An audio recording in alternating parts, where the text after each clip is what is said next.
Well, hello everyone. How are you? My name is Conception, but this isn't Awfully Silly. Though you might be confused if it is Awfully Silly with our first game, but I'll get there when we get there. This is indeed Game Masters. I'm filling in for Kiara tonight. I can't wait. This is the first. I've been on Game Masters as a player before, but never gotten a chance to host it. Never got a chance to be a part of it and talk about stuff a little bit differently outside of the Awfully Silly umbrella. But like I said, we're still in the vein of Awfully Silly. We'll get there a little bit. Hope you had a great night so far. I hope you thoroughly enjoyed RNG. Ori is a wonderful game, so I'm sure you all had a blast. But before we get started and jump into tonight's episode of Game Changers, want to remind everybody here of a few little things. Namely, it's coming up right around the corner. It'll be here before you know it. Awesome Games Done Quick 2025 will be live from Pittsburgh, Pennsylvania. That's going to be January 5th through the 12th. The complete schedule, including our second round submissions and everything like that, is now available. So make sure you go on over to gamesdonequick.com, check out the AGDQ 2025 important dates section, and you'll get all the information you need to get ready for AGDQ. It's almost here. Speaking of GDQ stuff and cool stuff, check out the yeti.com/AGDQ, and you're going to get a nice little look at the 2024 Season 4 shirt for GDQ Hotfix. That's right. All of your favorite shows have their logos on there. You could even see a hidden GDQ wrapped in the wires underneath. It's such a cool shirt. You're definitely going to want to get it. Be sure to go on over to the yeti.com/AGDQ to check that out. Speaking of as well, we got a number of other events coming up aside from AGDQ. Namely, we would ask that you would join us in celebrating Black Joy with Back to Black. That's going to be February 6th through the 9th of 2025. So just right after AGDQ, not long after. Feel free to go on over to gamesdonequick.com/blackinaflash to get a little bit more info on Back to Black and what it is all about. Schedule is an absolute banger. Can't wait for you to see it. And finally, one other event. We are just tearing it up on the Twitch feeds, the YouTube VODs. We're tearing it up here. GDQ's next all-women and femme speedrunning event, Fos Fatales 2025, will be from March 9th through the 16th. So make sure you go on over to gamesdonequick.com/framefatales for more information on that event. You know, while you're at it, just bookmark gamesdonequick.com because there's just a lot of tabs on there with a ton of information that you're going to want to check out all the time. Now, this is Game Masters. This is where we get to show off elite skill, elite technique, intimate knowledge of the game that you're running. And I'm very happy to be hosting this particular episode of Game Masters because the first game we're featuring is a game that is near and dear to my heart. I actually was going to be coming here anyway, just as a guest to join our runner, but now I get to host the whole show. The first game that we're going to be kicking off tonight is going to be none other than Game of the Year 2006, the best game that was made for Xbox and Xbox 360 from the Burger King stores. It is, of course, Sneak King. And we are joined by Kefka14, who is going to take us through Sneak King in a very special way. So Kefka, go on ahead. The floor is yours. Feed us. We are hungry. All right. First of all, thank you very much for hopping in to do commentary. It's pretty interesting. You ended up hosting the show. That's cool too. Either way, it's a win-win. We got double duty. Yeah, we have two of basically the only Sneak King runners on the planet here tonight. That's great. The way I'm doing commentary and hosting, call that a double whopper. Oh yeah, definitely. Yeah, that's absolutely. Very accurate. Very accurate.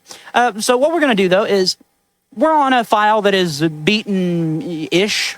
And we're just going to go through the game. We're going to talk about how does somebody speedrun Sneak King? How do you play this game? We're just going to jump right into it. Now, first of all, I am playing on the original Xbox. And this game, if you look up a picture of it, you'll notice the box art says 360. The three Burger King games had a bit of a weird quirk to them where they were actually, the discs were backwards compatible in original Xbox and 360. And on original Xbox, we save quite a bit of time for a variety of reasons that we'll get into later. But just wanted to mention that at first. Let's go ahead and hop right into it. Some of the only dual format games ever made, actually. So they have a unique place in gaming history. Very much so. Right out of the bat, one of the advantages we get is faster load times. Now, you may notice that the Burger King looks a little bit different.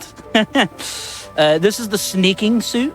You get this by unlocking every challenge in the game. Now, we currently don't have every challenge in the game unlocked, and we'll get to why that is later and what the implications of that are and how we're wearing the suit, but let's go ahead and hop into it. So, the first level here, this is Sawmill. Now, Sawmill is a very good basic level 1, and the format of this game and the format of the speedrun is you run up to these little newspapers and you walk into them and you get issued challenges. Like, let's read this one here. It says, it's morning and you've got enormous omelet sandwiches to give away. Make 3 deliveries to the hungry folks in this sawmill and consider this breakfast mission accomplished. Press the A button to deliver food, but try not to be seen. So, right away, the basic premise of the game is laid out for us. We have to sneak up on people and deliver them food. And there's a variety of things that go into that. I'm just going to play through this challenge, and you take it away for just a second, Conception. And explain kind of what we're seeing here for a moment. First, yes. Before I even explain the technique, one thing I always love talking about with this, I'm a big fast food guy. I love fast food. It's not good for you, I know that. But one of my favorite parts about playing this game is the nostalgia of all of these old Burger King menu items that no longer exist. Some of them do. We get your Whoppers, you get your chicken fries, etc. But hearing enormous omelet sandwich, that can't be a thing anymore. I'm imagining it's not. But anyways, technique. What goes into being successful at accomplishing missions? Now, the missions largely have different goals, but what you can see here is Kefka is sneaking up on people who are hungry, and you can tell that they're hungry by seeing that burger icon blink above their heads. Usually, especially with these opening missions, those are pretty set cycles. Like, you enter a mission, the cycles are pretty set, you're pretty comfortable, you're going to see the same kind of patterns each time. So Kefka knows exactly what challenge to hit, and also what people are going to be hungry likely faster. Now, as we get into the third, fourth, fifth challenge of these levels, and a lot of the later levels, pretty much all the challenges with some exceptions, there will be some seeds. There will be some variation as to what it is we might see in terms of hunger. So that will be something to look forward here. What Kefka what you're seeing on the screen now, that poor person passed out because they're so hungry. And Kefka just completely neglected them, and there goes another one. You're not doing your job. All right, you got to be feeding these poor people. I'm not doing my job at all. But part of the reason I'm not is, if you notice, the little hunger icon above the different NPCs' heads changes colors, and what this means is it indicates their hunger level. Blinking is they're extremely hungry and they're about to die. See that guy? There he goes. He's gone. And you get more points depending on how hungry a person is. This doesn't really come into play that much during a lot of challenges, but it comes into play a lot in others. Now, the rules for this particular challenge say that we have to do a flourish.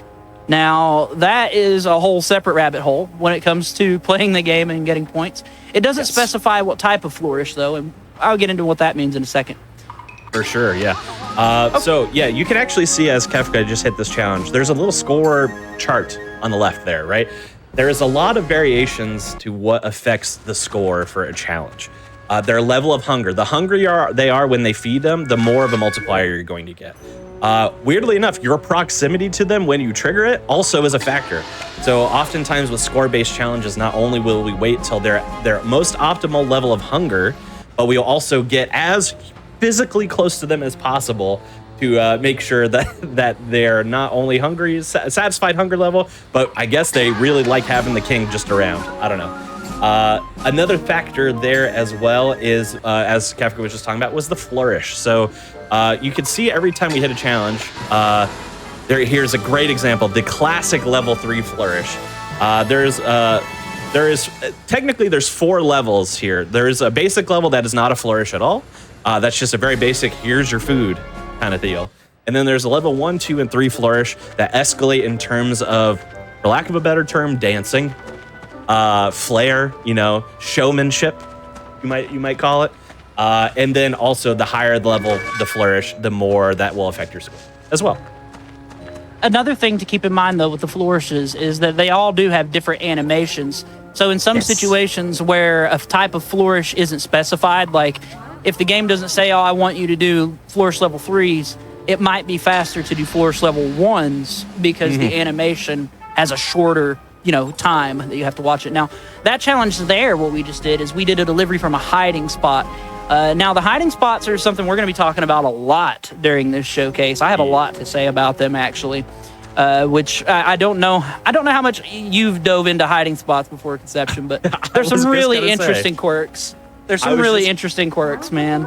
To go into a little bit about it, and we're going to dive into this way further as Kefka gets on in this showcase.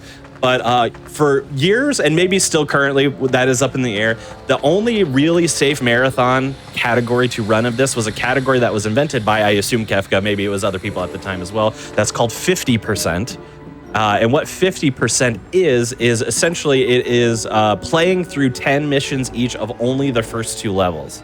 I'll let Kefka kind of go into the reasons why we would generally avoid levels 3 and 4, but we for the 50% route, at least the more classic version of that route, we would largely not do any challenges that would involve us having to hide and stuff, because usually those challenges are long.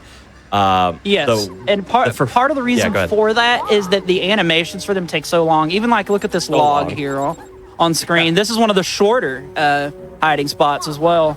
Just getting in and out of it is just, there goes 7 seconds. And that's blistering pretty fast much compared to literally any other hiding spot. The mission that Kefka did before this, where he was hiding in the truck, we do that mission at 50%, and it is fast only because you only have to feed one person when you do that. It also has a consistent start, though. Yes. Which is the next big thing to talk about. Now, most of these challenges that you've seen so far have set seeds, and what that means is no matter how many times you do it, you're going to get the same progression of people getting hungry. For example, look at this one. You get this guy in front of us.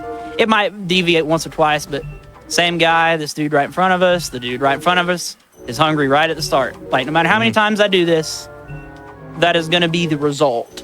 There are challenges, though, that don't do that, and that's where this game starts to become very complicated to route and to speedrun.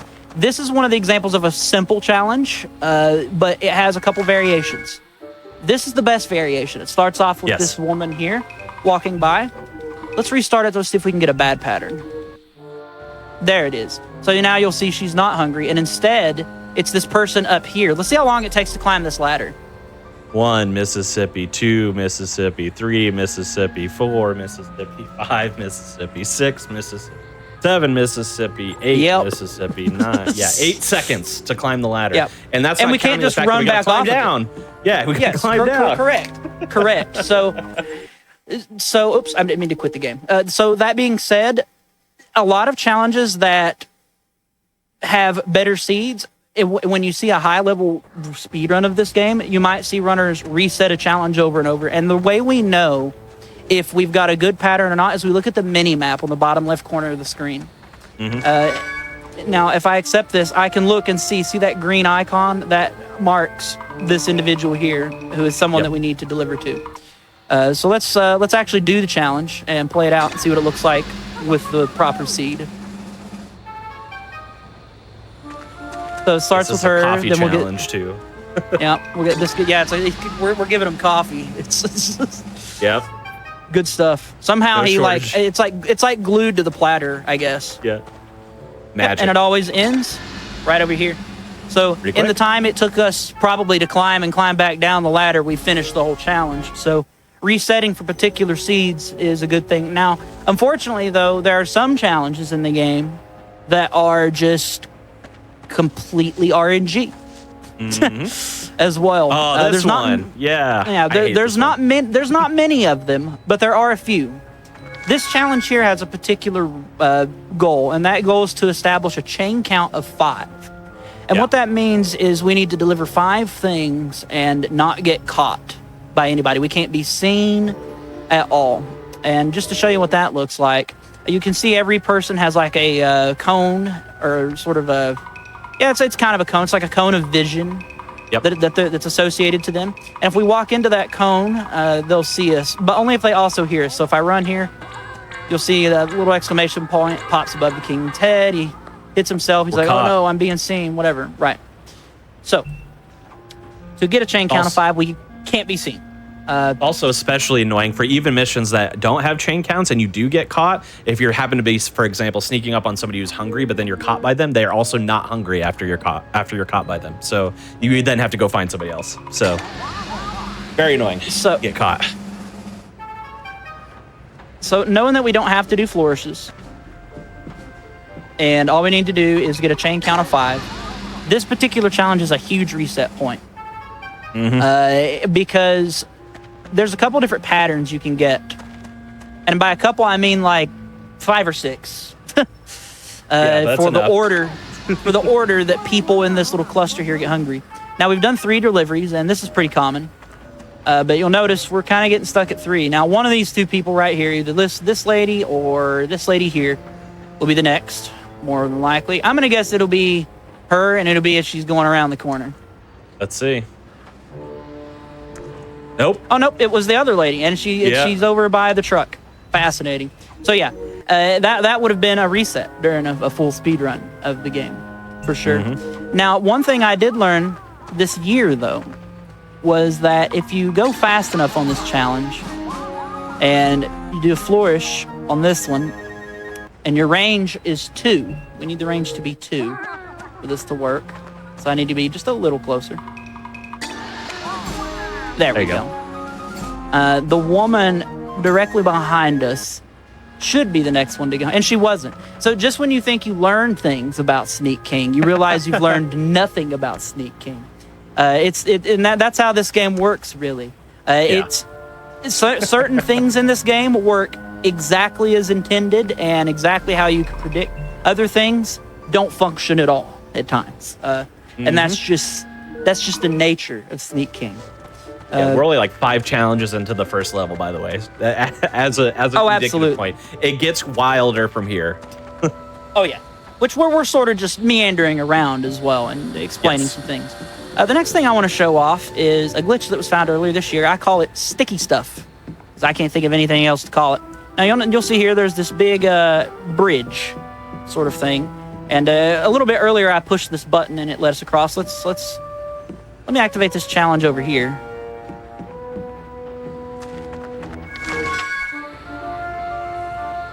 And let's go ahead and activate it again. Now, there's a pretty cool glitch you can do, where if you start a challenge and you activate an interactable object in the level, so if you can see now we can walk across the bridge like normal. Ooh, I'm gonna get caught. Oh, you're trapped. Never mind. Too evasive. Yep. That's Game Masters, folks, right there. That's you wanted masterful gameplay. It was just in front of you, okay? It weirdly was. like it's one of those things that was more impressive than it looked. Even I was kind of surprised it worked out. Okay, so this here is the exit gate for the level. And normally, you just walk into it and it activates and allows you to select another level to go to. During a challenge, it won't activate. However, if you go to quit challenge and you select yes, you have a few frames where the game goes out of challenge state, kind of. It's still like halfway within the challenge state. And you can see the level select screen has now booted up during a challenge with the timer still on screen. We're going to go ahead and warp to another level. This is new to me, by the way. This is new information. So yeah, this is some arcane stuff right here. Yeah. So this is cul-de-sac. We'll talk about it more in a minute. We're going right back to where we just came from. Trust me, the payoff is great.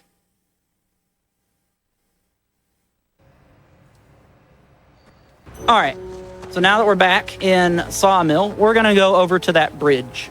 Now, unfortunately, the way the interactables in this game work is every time you revert out of a challenge or beat a challenge or whatever, anything you interacted with gets changed back to its default state. So you can see here the bridge is up, even though we've already activated it. Man, that sucks. Except... yeah. Woo! Woo! The game just saves whatever interactables you've interacted with until we turn the console off. It is going to be like this now. This bridge is just an illusion. There is no more bridge. Now, the implications for this with the speedrun are huge because there's a lot of interactable things. For example, and we're not going to activate this one, but just to show one off, You can come over here to this tree. We're going to give it a good whack here. Bam, and it falls over. You can see it makes a little bridge. This is another thing we could have permanently made a part of this level's geometry with this glitch, which would save us time. Sort of. It wouldn't save time in the shortest category in the game because we don't really do any of these challenges over here for the most part. We do one of them, but it's back over here. It's this one right here. But still, the implications for that in later levels are massive. And I can't stress that enough. There is a level, there's only 4 levels in this game, and one of them is awful with geometry like this. So, yeah, the implications of what we can preserve and save is wild. So let's go ahead and go to cul-de-sac.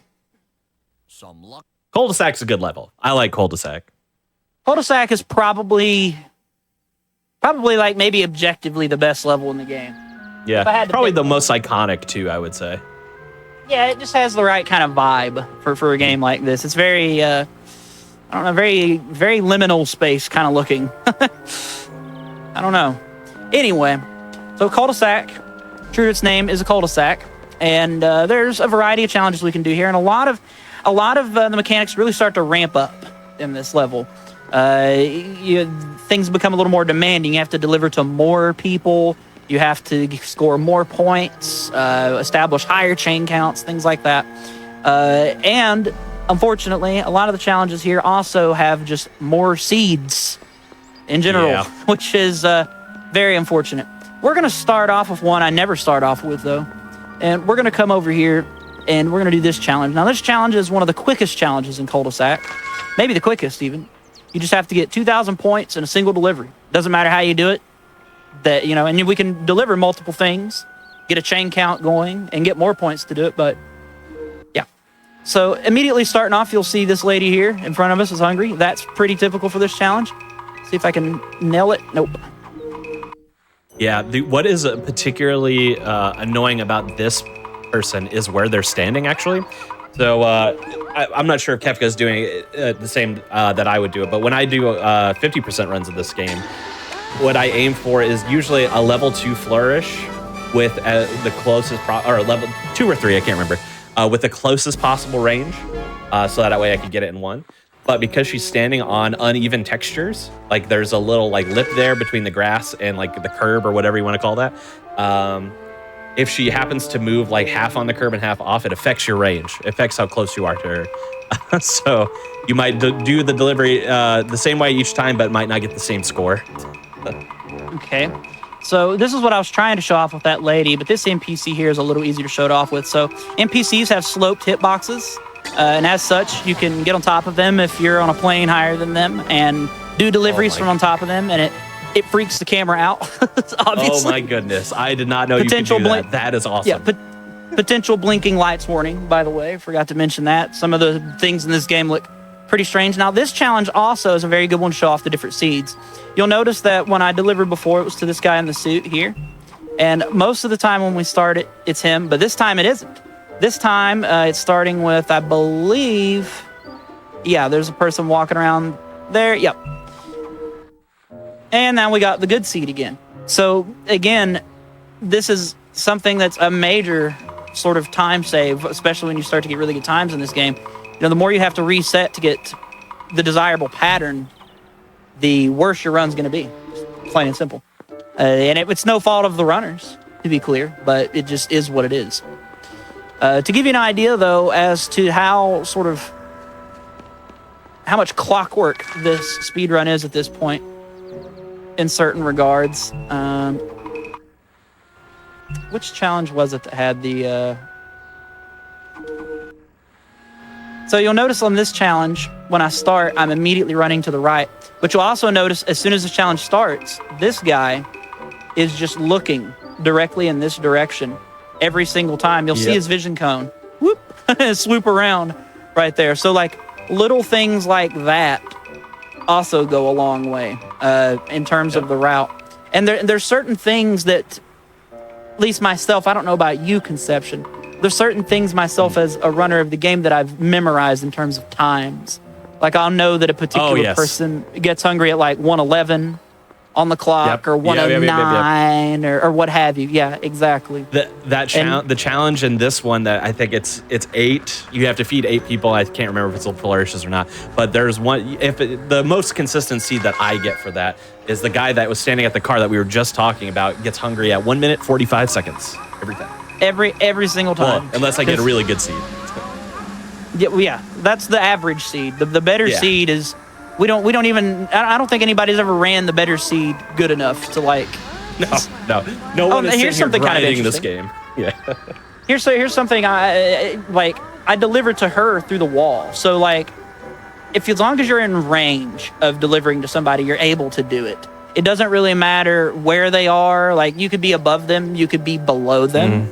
They could be inside of a building even. There's a lot of factors there. Now, here's another fun little quirk that was discovered on accident. This one saves time. This one was so cool. Yeah, it was discovered on accident by somebody who just ran the game casually once.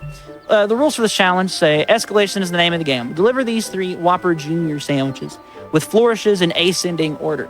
Start small, then let your flourishes flourish. So that means, on paper, that we need to do a flourish 1, flourish 2, and then a flourish 3. But the game doesn't check to see if you've actually done flourishes in a progressive order. It only checks to see if each flourish is incrementing in a value of 1, pretty much. This guy here, I like how he turns around and he keeps moving his non-paintbrush in the air. It's good stuff. But for this one, as Kafka said, it doesn't check to see that you're ascending them. It just checks that there's a difference of 1 between your flourishes. So instead of doing 1, 2, 1, level 3, you do 1, 2, 1 because a level 1 flourish, especially in cul-de-sac, level 1 flourish is a lot faster than 3. Probably say it's like 2 seconds or something like that, if I had to guess. Yes, and interestingly, once we get to the 3rd level, the flourishes flip. Flourish 2 becomes a longer animation than flourish 3. Yep. Which is pretty weird. Pretty strange indeed. The reason we're coming back here is there's a particular NPC I want to show off that we never really see. So this lady that's in here, she walks on a cycle and she does like a little circular cycle inside of this room, right? And you can't deliver to her when she's standing all the way back there, but you can when she's in this position. You can deliver to her from here, from over here, and in a couple different places. And there's a few challenges in this level when you're trying to do, maybe 100% or all the challenges or something, where her cycle completely ruins aspects of the challenge, and it makes it very difficult. What makes it even more difficult in this level is there's no interactables in this stage like Sawmill. So there's no things we have to like get around necessarily to deliver to people. But because of that, everything is so just spread apart. Yeah, it's just a wide map. Yeah. Another interesting thing is this sprinkler here. This is a fun little thing to show off, I guess, while we're standing at it. The water that's coming out of it is like superimposed onto the screen rather than its own texture. I don't know enough game lingo maybe to make this make sense, but you'll notice it looks like we're like running on like some kind of road or something. Like the texture is like always below us. I don't know what that means, but it's interesting. I've never noticed that before. Can't say I really paid attention to that sprinkler at all. It's weird. I don't know why it's like that, but it looks pretty strange. I can tell you a little bit about why that is, and that is just with the history of these Burger King games. So as we mentioned, there's 3 of them. There's this game, there is Pocket Bike Racer, and then there's Big Bumpin'. All 3 of those games were created in a 9-month span, all start to finish. So, and then released, so they could be released at the same time. So yeah, usually people take multiple years to make one game. They had 9 months and they made 3. So for 2 systems, technically. The 145 that was mentioned earlier, right at 145 on the clock, this guy. Like clockwork, as they say. Yeah, and there's a few challenges like that where we memorize some of the timestamps and where we need to be, After that delivery in this challenge, though, this particular challenge just turns into an RNG pie fight, pretty much, unfortunately. It's always someone right nearby, but you never know exactly who it's going to be. See, We got this woman walking over here, and then we got scene, which doesn't affect this challenge really, but still, it just turns into a giant mess after that. Is my point. Let's go ahead and run on to construction site though, and let's show off things that have never been seen on this channel before. The usually quiet. Okay, so this is the level I was talking about.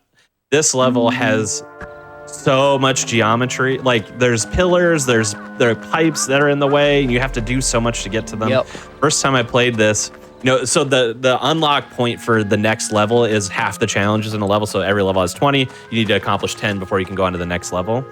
I did 9 of all I could see, and I could not figure out how to even get to a 10th one. That's how frustrating it was. Yeah, but it's this. Kefka's going to masterclass it here for us. So this level's rough. Now the first thing we're going to do is I'm going to show you guys. There's a lot of interactable objects, right? I've already pushed one pipe into a hole that lets us cross. I pushed this in here, right? So let's just go ahead and start a challenge. And let's go ahead and set up sticky stuff in construction site. That'll make getting around much quicker, much easier, less headache. We'll go ahead and knock this over in. And just to give you an idea as to how long it takes to just navigate this mess of a stage, in order to truly be able to just go anywhere you want to go, we have to come all the way up here, walk over here, and roll this down the hill. And it basically allows us to have a quick crossing to the other half of the level, and we can get up to the top much faster. Now, in an any percent speedrun of this game, which is just 10 challenges for all 4 levels, we're not really sure if it would save time or not to set this up the way I'm doing. You would have to preset it up with the current rule set, so... No idea what to do about that. But that being said, we're setting it up regardless for this. So all we need to do is leave the level and come back. And then all of the things I interacted with will just be, permanently stuck in position. That immediately makes construction site way less egregious. Yeah, I cannot emphasize enough how annoying this level is normally. And so slow because you have to hit all that stuff all the time. Yeah, and it looks pretty comical too. Like, we'll come to this one and it just has no collision now. And we're just like walking up nothing. It's good stuff. But let's go ahead and do some challenges here. Let's not do that one. That one's terrible. Yeah, that one is not good. This is a great one to do. A very unique challenge. It's time to stop sneaking around and start being seen. Be seen by every citizen in this level. Now, that sounds like a tall order, and it kind of is. But it's also a pretty interesting one. This is one of the few challenges in the game that you could really route, if you want to get technical. I mean, like, truly route it. And we're going to kind of just go ahead and run it now. So, first guy we need to grab is that. We're going to run over here. And we're going to grab this guy, because he just left that little trailer there. Then we'll go up top, and we'll work our way around. Now, imagine this challenge with having to interact with the things, so far, even. We would have had to push that tube, or pipe, or whatever it is, over into the thing. We would have had to whatever. Now, look at this. We just run straight through this. It doesn't exist now. Which is fantastic. Come on. There we go. We're going to go across here. And we're going to grab this guy. And then we get to the most tedious NPC in the level. Yeah, I hate this. This one is just another, 8-second ladder climb or whatever you want to call it. Small platform. You can at least run off of this ladder. Yeah, this one lets you run off. That makes it a little less annoying.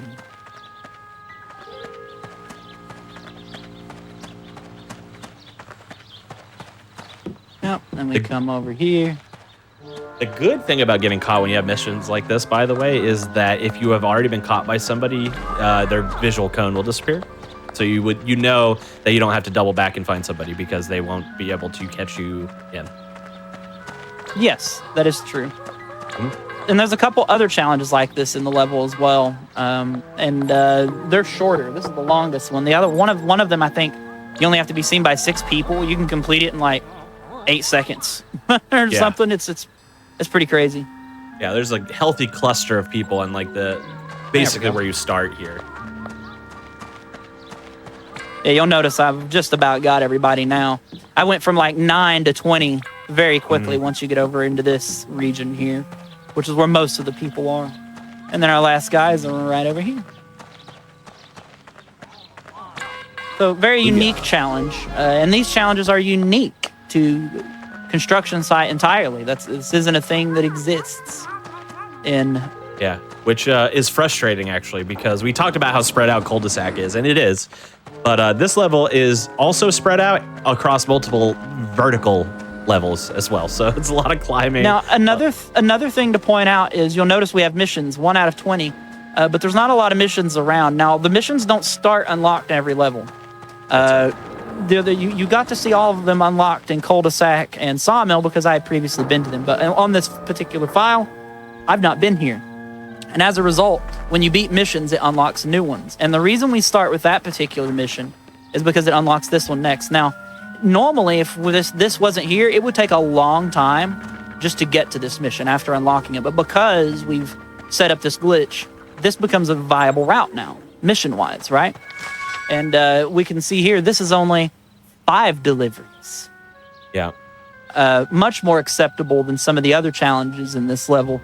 I remember one of the first ones I looked at, and I said we weren't going to do, you had to do 9 deliveries, which is just absolutely atrocious.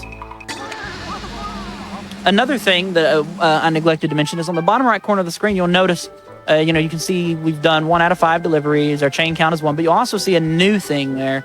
It pops up initially in cul-de-sac, I believe is the first time when you see it. There it is. This is the seed you want on this challenge. You'll see inventory, and what that means is we only have 5 sandwiches. And to sort of explain how that works, actually, I'm just going to have to restart the challenge again. If I press A out of range, all of a sudden the game is saved. What's that? You'll see inventory has went down to 4. And the king sort of shrugs and, we failed the challenge. Yep. Yeah. So you can just drop your inventory, which is a really weird mechanic to be in a game like this, if I'm being honest. I'm not the hugest fan of it. I'm not either, because you can lose challenges easily like this, but just like you want to run up to somebody you know is hungry, so you might like mash just a slight second too early, and boom, your challenge is over. Yeah, you might try to do the delivery a little too quick and just sort of, and it's not a good time. You'll see how quick this challenge goes though when we have this seed. We're already at 2 deliveries. Here's 3, and I know what you're thinking, like, no way, like there's 2 people walking by, no way. And it's like, yes way. Yeah, we're already at 4. Much more acceptable than some of the other challenges in this level, and we'll get into that in a second. Oh yeah, and then the 5th one is just this guy with the jackhammer right over here. So like this seed is consistent as well when you get it, which is a lot more than you can say for most of the challenges in this level. And it's part of the reason why this level's never been showed off in an event before, is because it's just a big mess. Yeah, that's exactly right. Yeah, the main reason why 50% is the only category that you will usually see in marathons, with few exceptions, because of mainly construction site, a little bit of downtown as well, just having so much RNG built into it that you could have wild swings of time and it'd be completely out of your control. So let's take a look at this challenge, for example. We have to do 9 deliveries, which is already a ton. But if we just look at our mini map, you can see, okay, there's a person in this direction over here that's hungry. Way over there. Okay, well, that's a long way to walk, but if it's consistent, that's great. Oh, cool. It isn't consistent. Now it's the person all the way on top of the ladder over there. Okay, cool. Well, maybe there's only 2 seeds. And oh no, now it's a third person that's walking over there. This challenge here is just completely RNG. And there's just nothing you can do about it. It is just like, it's just like oof. That's the best way to describe it, is oof. Another thing that makes this level annoying is what you just saw right there. This pipe that got lowered down in here. We can't make this stay in this state, unfortunately. And it's just random when it comes down. Sometimes it'll fake you out too. It'll lower it down in and then raise it back up real quick in like a glitchy knee-jerk kind of motion. It's good stuff. So now we're going to do the next be seen by X amount of people challenge. This one here is 10 people. This one has a very set route as well. Very, very quick challenge. Yeah, I really like these challenges because the people are there. Yeah, that's good. Yeah, the people are largely in the same places all the time. So, like, whereas RNG might dictate whether or not they get hungry at specific times, we don't have to worry about that in seeing challenges. They're roughly where they are expected to be always.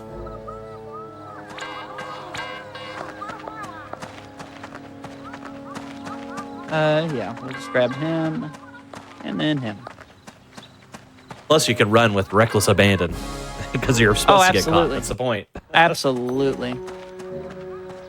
And then here is the quickest challenge in construction site. You got 30 seconds to be seen by 6 people. And we're going to have some fun with this one. So immediately we can see that there's a guy here.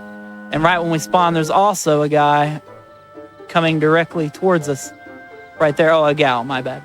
So what I like to do on this challenge is run and catch this dude.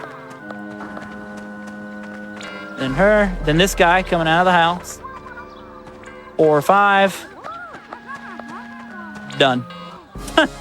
And it's just Didn't like even need half the time. Yeah, 12.16 seconds. I think I grinded at one point in time. I grinded it down and got lucky with NPC angles, if you know what I'm referring to. Sometimes they can just be like turned a slightly different way. And I think I've grinded it down to like a high 8 second. Dang, sub 10? Yeah, it's crazy. Very, very quick challenge. The Sneak King right here, everybody. Can it raise while you're standing on it? No, not that I'm aware of, not that I've seen at least. And I've just stood on it for copious amounts of time just to test that very thing. Yep. Good question, though. It can raise up right as you are about to walk on it, and then you won't be able to walk on it if it is moving at all. So, if memory serves at least. Yes. So this challenge here, we just got to deliver 5 things. Not be seen or heard. It's pretty simple. It always starts the same, and this particular challenge has a set seed. If it's gonna mess up, it always messes up on the third person, which I want to be that guy there that's just walking past me. But if he ends up hungry, then things are. Oh, it did the fake out. Gotcha. It did. It got me. Yeah, if it hadn't have done the fake out, that wouldn't have happened. I got heard.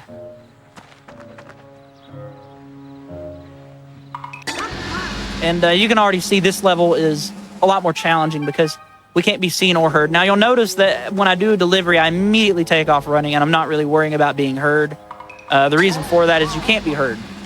Yep. Immediately after a delivery, you have a moment of sort of audio immunity and visual immunity. You'll notice even the vision cones of the NPCs vanish for a moment or two. You know what I like to call those, Kefka? What's that? Instead of iframes, I like to call them fry frames. Fry frames, yes. That's the good stuff right there. That is. You can only get that on Game Masters. So let's talk about this sneak suit thing for a second here. So normally the Burger King is not wearing all black, but when you unlock all challenges in this game, you unlock the sneak suit, which just makes you look like this. Now, something I learned literally about 10 minutes before this showcase was that if you have the sneak suit on, yeah, if you have the sneak suit on and you don't have all the challenges unlocked, the option still exists in the game menu. It just grays it out, like you haven't beaten the game, and now you can just never turn the sneak suit off. So that's fun. Hope you enjoy it. Yeah. We can't do anything about it right now. Not a lot of footage of the sneak suit out there anyway, honestly. So, hooray. All right, let's see here. Yeah, I guess I'll do that one. Yeah, even this challenge here, you have 5 minutes to deliver 8 burgers. Now, this challenge is also just completely RNG, unfortunately. But having all of the, sort of things out of the way allows us to do things like what I'm about to do right here. Normally, we would never be able to make it to this guy in time. Having to knock over the pillar or trying to run across the other way. But because of the glitch, we can just get right over to him. Saves a lot of time, and it eliminates a ton of headache in this level. Ton of headache. And what we're going to be trying to do now, by the way, is we're trying to get to downtown, which is the final level in the game. We need to beat 10 challenges in this level to do that. Mm-hmm. Yeah, downtown's pretty neat. It has some we'll get into it, I guess, a little bit as well. But some challenges are a little bit RNG and difficult and have some challenge to them. But there's also like really fun and creative ways to move around that map that I really enjoy. What's our time like, by the way, right now?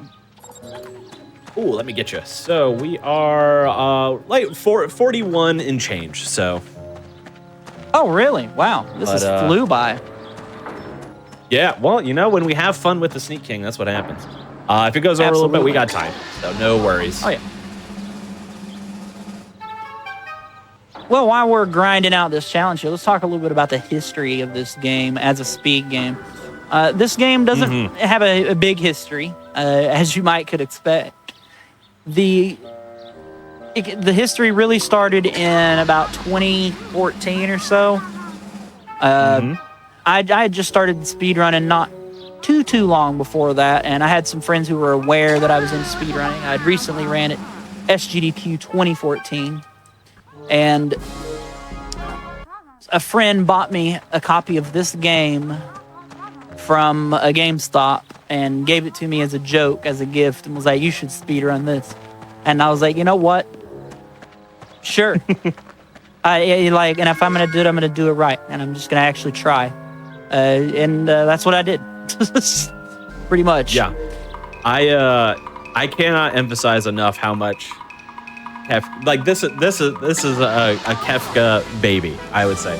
So let's flash forward from 2014, roughly 8 years ahead of that. A little baby Conception gets a little tiny show on Games Done Quick called Awfully Silly. My second ever episode, I wanted to make a theme around food and snacks, and I reached out to Kefka because I had heard about some Sneak King action.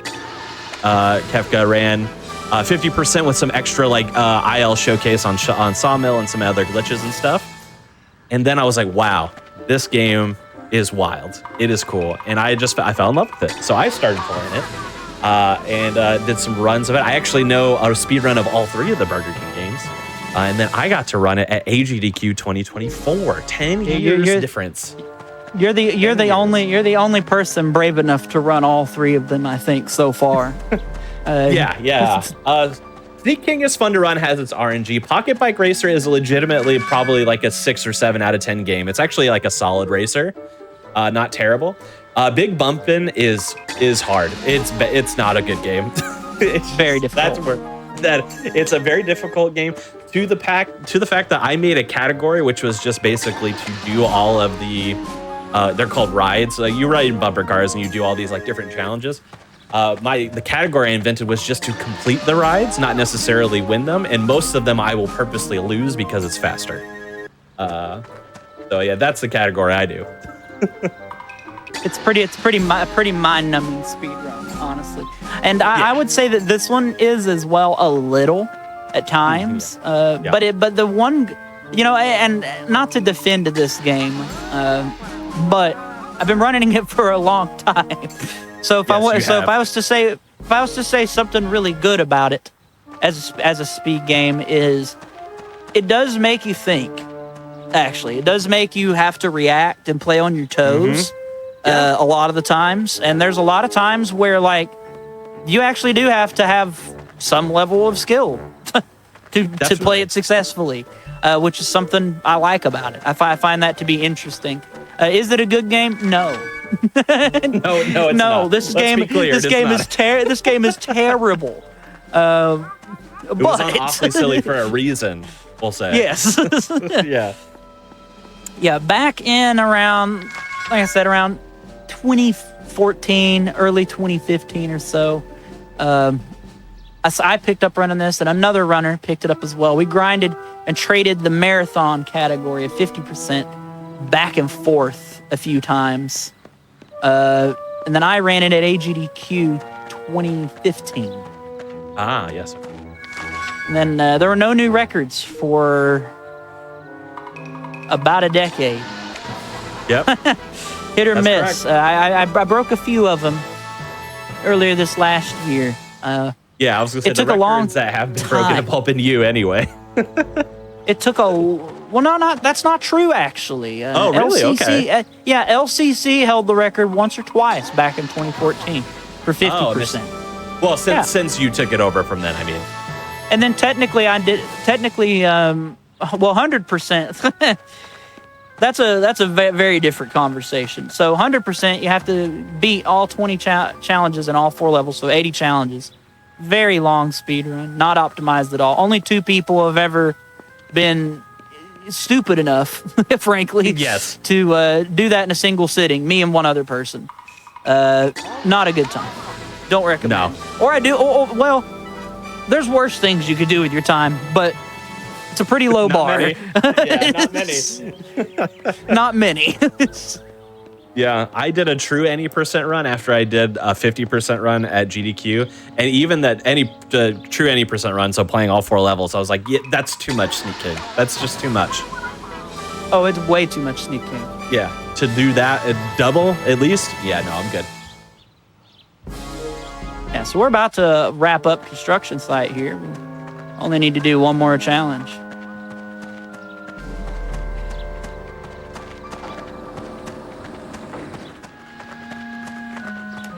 Trying to decide what the last one I want to do is, and I'm I think it's gonna be this one right over here. This level's a pain though, as you can see. Mm-hmm. It's taken roughly half of our time to just do 10 challenges in this particular level. This particular challenge is not good. Oh, that one's bad. Do not. Yeah, that's a bad one. Yeah, we don't like things that say words like every and all. Yeah, not especially not in this level. those are scary words in this game. Mm-hmm. You know what? We're just gonna stick with my original plan and go with this guy.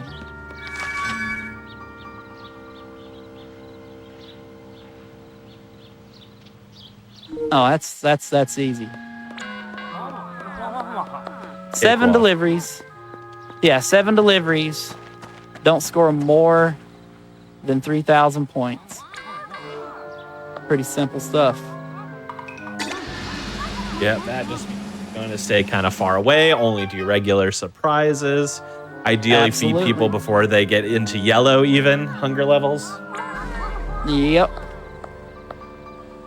Simple. The problem with this challenge that makes a challenge like this tedious is A, it's RNG. B, because it's RNG, it's going to be really hard to be near someone right when they become hungry. So it's almost better in this level. And this is what a lot of running this level turns into, is just staying down here in this like NPC cluster and meandering back and forth and just waiting for a better opportunity that, like you can see there's a person way across the level over there that's hungry. There's one way over there, and that's too much time. Or is it? And that, and that's sort of the balancing game you play in this levels. It's like, would have it been better off if we'd have just went over there? Or as soon as I leave, everybody here is just going to get hungry at once. It's That's how it works. Yeah, it's risk reward. Yeah, and we just left that screen, but like you saw the one feed that that Kev got to do on that level was a 200 point feed, which was let's just do this one. Which was the only multiplier was hunger because I think we got into yellow, so it was 100 is the minimal. But they even wait until they're in full hunger level, but everything else is level 1. That's like 4x whatever your score is. You're looking at like 400 to 500 points per feed. That adds up quick when you can only have up to 3,000. So absolutely. Yeah, so like even if I was like running and getting to the people that were far away, if they're like hunger level 4 or something, and I'm getting, oh wow, that was just bad luck there. Yeah, just yeah, the NPC just turned in a odd direction, which is kind of an element of RNG. It's usually pretty consistent in this game, but sometimes it just really isn't consistent at all. Yeah, no, this game and consistency are not known to be, friends. Yeah, so I elected to do this challenge instead because I don't have to worry about any point totals with this one. I can just deliver to whoever I can get to. Now, it is worth noting, though, that this challenge would be much more of a headache, especially in the back half of it, because we're starting to run out of people in the people cluster down here. Yeah, we're going to have to go. Everybody up top's yep, we're going to have to go to the rafters here in the last 3 or 4. It's inevitable. And getting to the rafters is annoying. Normally. But, now it's not. Which is great. I'm not going to make that in time. Oop. There we go. I thought that was ladder person for a second. I was like, gotta go up the ladder. No, thankfully it was trash bag lady. Yeah. So we're good to go. Oh, and then we get jackhammer guy right after. Let's go. Yeah, not a bad seed for this one. A lot of close hits in succession. Yep. Oh, and then another one right across the way. Look at that. Beautiful.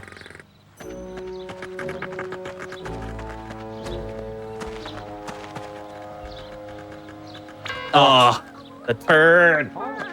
The little quick turn. I thought I could get there before she made it around, but I was wrong. Rip. All right. We'll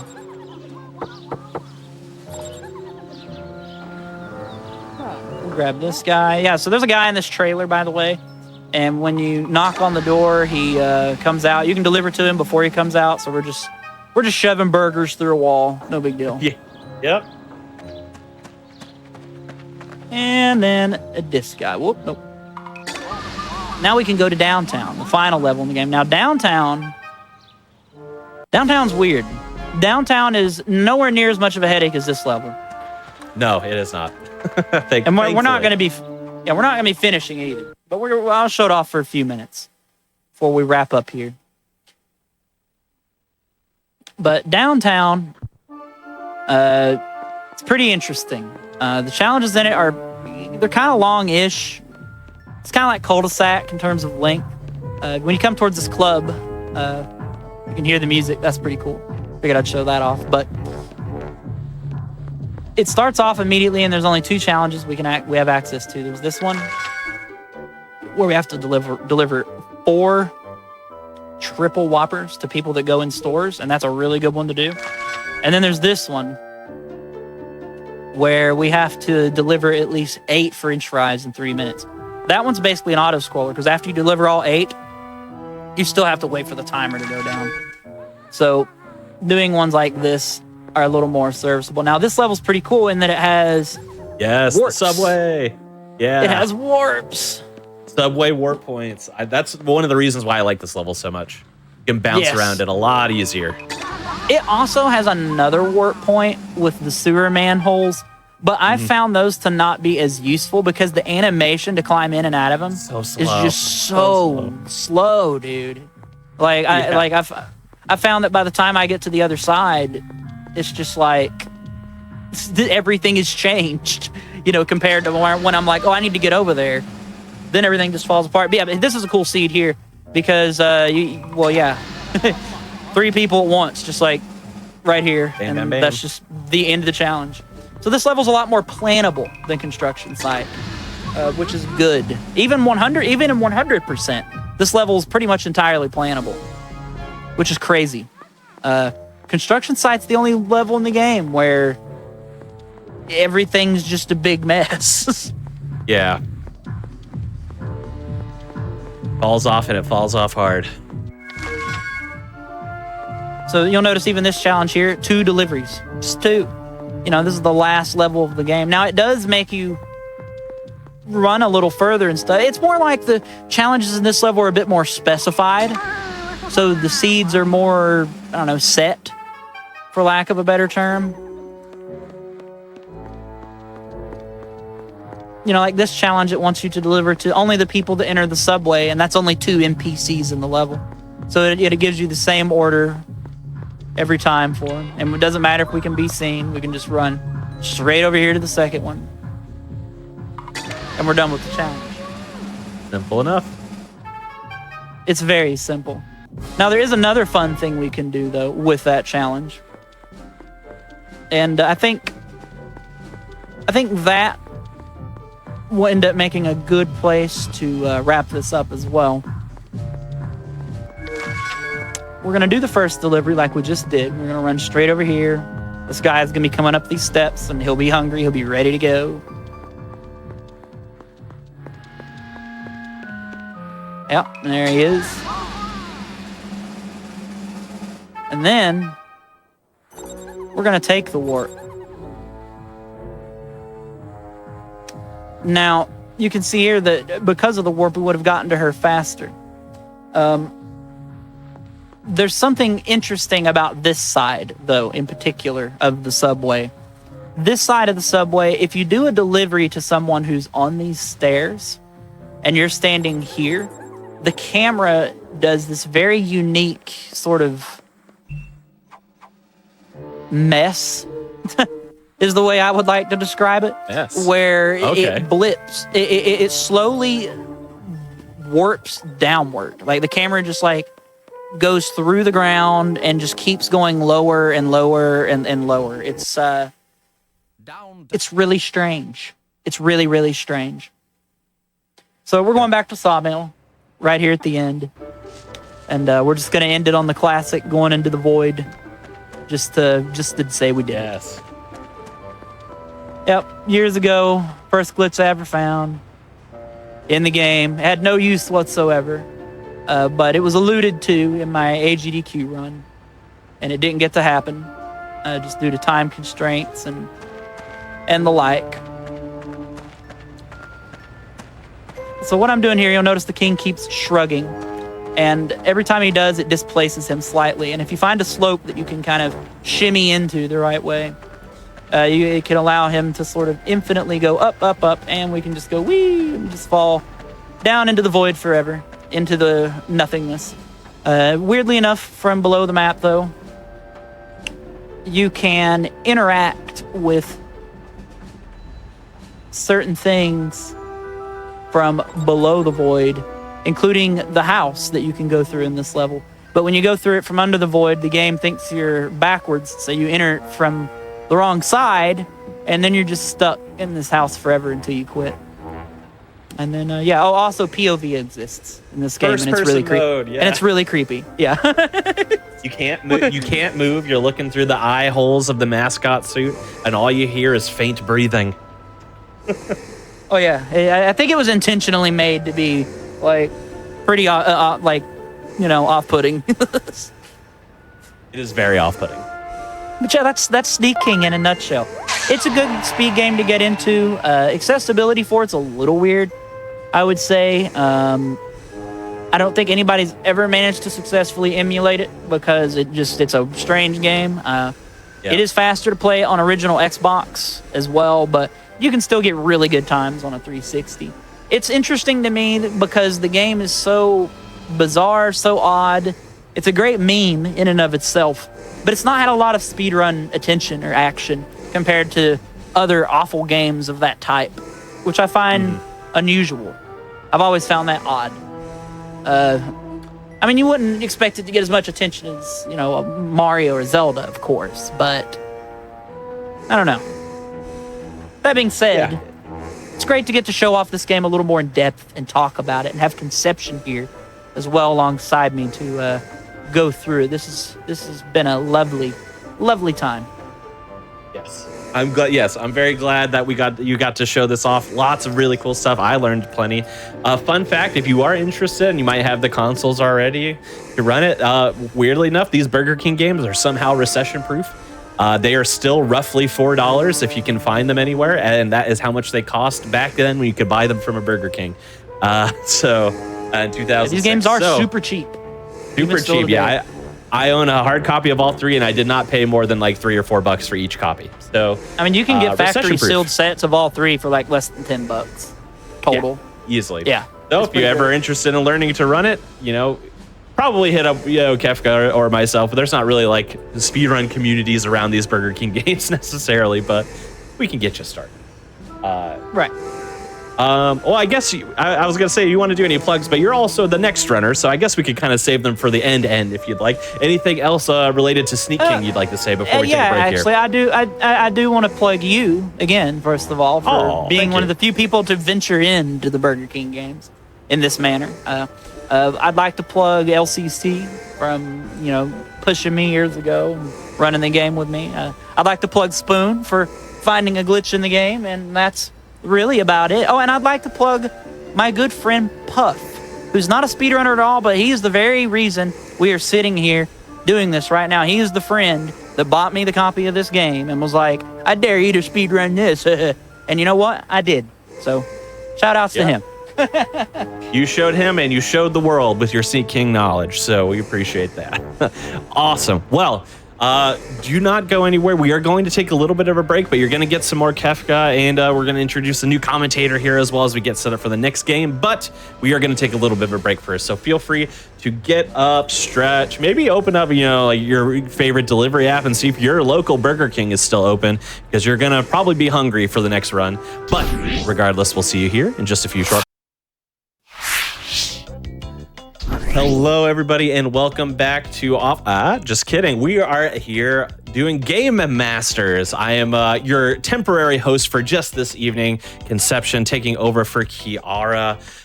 We have had an incredible episode so far. Essentially, what we're going to be working with Kefka on 2 games. Now, we just had an incredible showcase of the excellent yet terrible game Sneak King, where we got to see a lot of really cool and fancy stuff that you might not normally get to see in your standard Sneak King run. And we're going to dive into another Kefka classic here in a second. But before we do so, just wanted to remind everyone of just a few things. First, if you're not already, highly suggest joining the GDQ Discord. We have a hotfix role in there that's going to allow you to keep tabs on like the upcoming mainline events, of course, but everything else that we have going on with hotfix allows you to talk with some of the staff members and showrunners and whatever else you can think of there.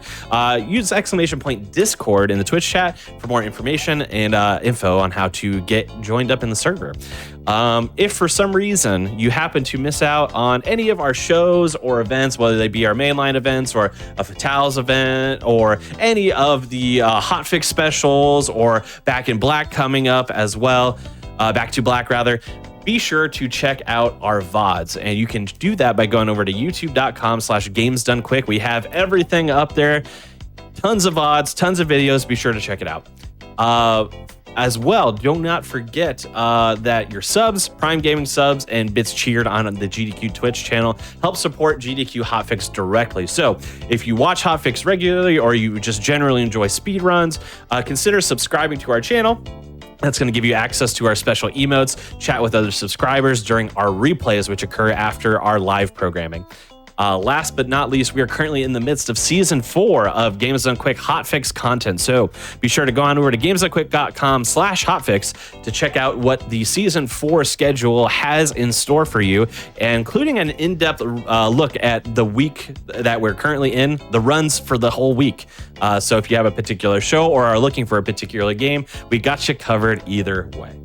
Now, this is Game Masters. We're showing off high-level elite gameplay. We already did so in Sneak King, and we're going to be diving into what I already referred to as another Kefka classic. This is another game that whenever I think Kefka, I think this game. This is going to be Chameleon Twist. Kefka is going to take us through some special stuff with Chameleon Twist. So Kefka, the floor is yours. Show us some chameleons. All right. So first of all, again, thanks for having me. Sneak King was a ton of fun. Thanks for hosting Conception. Of Yes, course. this is Chameleon Twist. This is probably the game that a lot of people associate me with. I ran it for like 12-ish years on and off. And it's been a lot, many years. In terms of speedrunning a game, I think I'm the oldest member of the community that's still in the community, actually, that's still active and around. And speaking of old community members that are still around for some reason, I'm joined today by Quill and All the Fish. If you want to say hello, Quill. Hey, what's going on, everybody? Yeah, we are both old is the sentiment here. Both of us have speedrun this game for over 10 years each. So yes, we've been here for a while. A couple decades worth of Chameleon Twist knowledge. For a frame of reference, for the people that are newer in the speedrunning community, we have speedrun this game longer than Live Split has existed, longer than speedrun.com has existed, and longer than Discord has existed. We were around before all of those things. All those are objectively true. We started this on a crazy. Skype group chat with a Google Docs leaderboard. Yeah, and it's crazy where it's exploded to now, man. There's like well over 1,000 runs on the board, like across all the categories and stuff, and it's insane where it's exploded to with this. But enough, just doing all that. Let's actually play the game. How does that sound? First of all, we're on the practice ROM. Yes, we have a practice ROM, folks. Look at this. It even has its own custom title screen. Prac Twist version 2. That's right. There's been older versions. It was made by Rain Cheese and Ellie. They are two community members within our community. We'll be talking more about them as we go through this for sure. But clearly they're pretty influential. But let's just go ahead and jump right in now.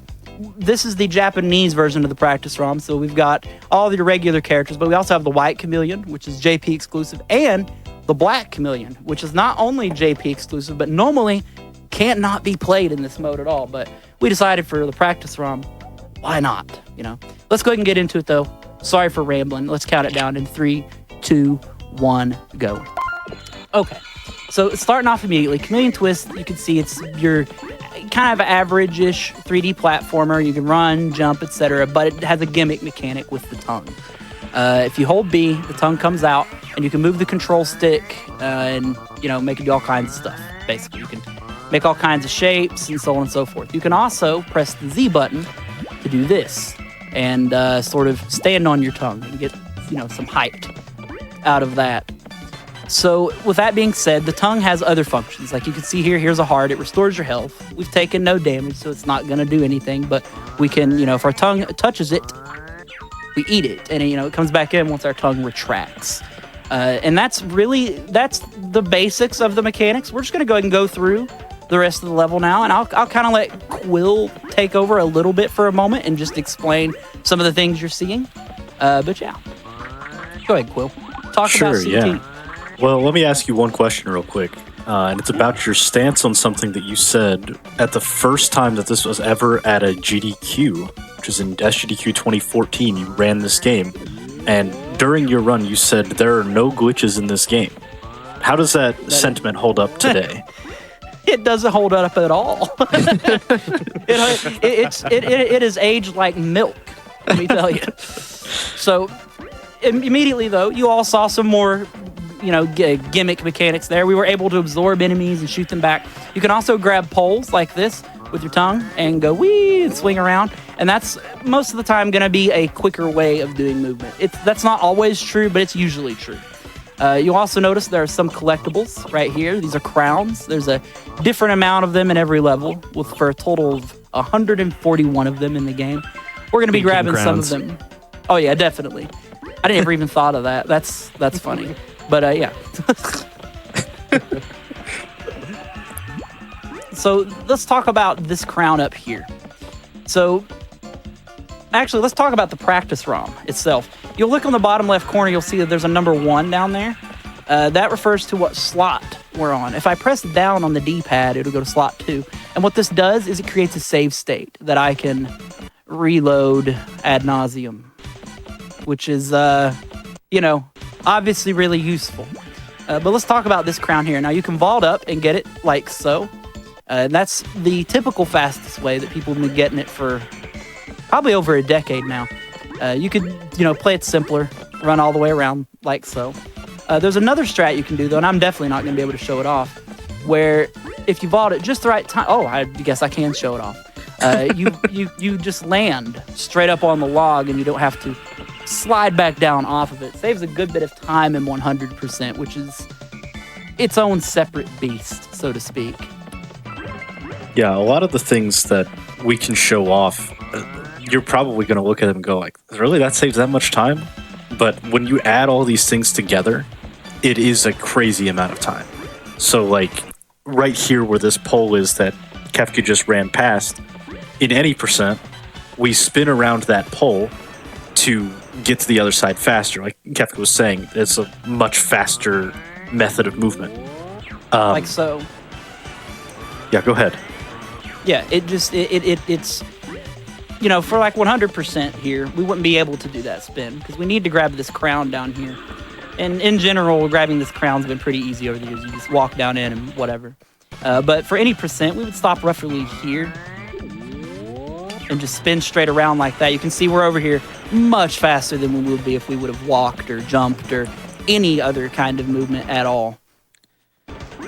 And when you're coming up, really... Go ahead. I was going to say, when you're really getting down to the nitty-gritty of it, you want to reach the pole from as far away as possible and then land as soon as possible when you're trying to really get a really good time in the level. So let's talk about this water for a second. This is one of the 2 times in the game where you even encounter water at all, to my knowledge. I think that might be just true. Might only be twice. This water here, you can walk in it. It doesn't hurt you or anything, but it does slow you down. Interestingly, there are 3 versions of this game. Now, we're on the Japanese 1.0 version. We don't know if there's a further one than that as far as Japanese versions go. But we're on Japanese 1.0, and there's a US 1.0 and US 1.1 as well. In US 1.0, this water doesn't slow you down at all. You can just walk on it as you're seeing me walk right now on the ground. But in 1.1, you can't move at all, even less than what you're seeing here. You're just stuck. It's sticky or something. It's very strange. And then in classic video game fashion, of course, there's crowns hidden behind the waterfall. You got to hide things behind waterfalls. Oh, that's how you know it's a good game, if there's something hidden behind the waterfall. Absolutely. But I made a save state here for a reason. Let's talk about this ledge for a second. Now, when you first started speedrunning this game, Quill, how did you get up here from here? How did you do it? I definitely did a full pole vault or tongue vault. A full tongue vault. I figured so. And so what Quill means when he says that is you walk and you do this. And that's what we just call a full vault. And the way that functions is I'm holding down the Z button through the duration of it, and then I'm pressing A to jump out of it. All right? Probably around the time Quill came in, though, is when we figured out that you could neutral vault up this. Now, what a neutral vault is you have no momentum, and you just stand straight up. Now, you can jump out of this state as well, but you get considerably less height. However, you're just high enough here to make that with no problem whatsoever. We probably started doing the neutral vault to save a little time there. Yeah, I would figure probably right around the time you came in, honestly. Yeah, I'd say so. That sounds about right. But recently, in the last 2 years, there's a third method that's been uncovered to save even more time. And this is what we call a cuss flip. The reason it's named that is it's named after a particular speedrunner of the game named Custom, who has, held the record a lot, found a lot of things. Now, the way a cuss flip works is you'll notice that when we do the vault, it shoots us backwards really quickly. And you can actually get a little bit of height out of that. So essentially, and this may take a try or two, you just do a quick turn and then vault like that and jump, backwards out of a vault, which was a pretty crazy thing the first time we realized that was something that existed at all, to be totally honest. Yeah, and when you're talking about time save with a cuss flip, because there's a few places that they can exist, and that's the most notable one. But Correct. It's like, I mean, you're talking quarter to a half second of time save compared to the neutral vault. It's not a ton of time. But it's again, Custom. those things that add up. Yo, what's up, custom? So anyway, this is the cave of Jungle Land. It's been a while since I've seen it. We'll talk about that a little bit later. But we're going to go through it. Keep that just so first you're room aware in quick. mind. Yeah, we're going to go through it, though. So the second room here is pretty cool. You just spin straight to the door, but there is a crown that we can grab if we wanted to. We're not going to mess with it. We're just going to continue for now. This next room, though, has some pretty interesting stuff going on. Now, if you shoot these sort of white things, we call them spider nests, they spawn a crown. Now, for 100%, you would obviously have to destroy all 4, which can be a little annoying. And we've spent, I'm ashamed to say just how much time we've spent over the years optimizing this in particular, like this one room, and learning how to navigate it quickly and get all those. And that was not very efficient there at all, like in the slightest. But yeah. Coming to this next room, though, is when we can start to see some really flashy movement in this game. It's unfortunate that we don't do this room in any % anymore. And again, more on that later. You can see here, it's designed to be, oh no, scary. We're going to fall off, whatever. Yeah, we are going to fall off because I'm going to respawn the room. But there's a pole right over there. And for years, we would just, walk across this room like so. Try to not take damage on those, jump to that, blah, blah, right? Well, this was found after, after the 2014 era. I want to say like maybe 2015 or 16 is when people started doing this. They would come in here and grab this and spin to there and go through the door, which is, obviously going to be way faster. Now, the problem with that strat is going into that room, or into the room after it. We need some enemies to kill some golems.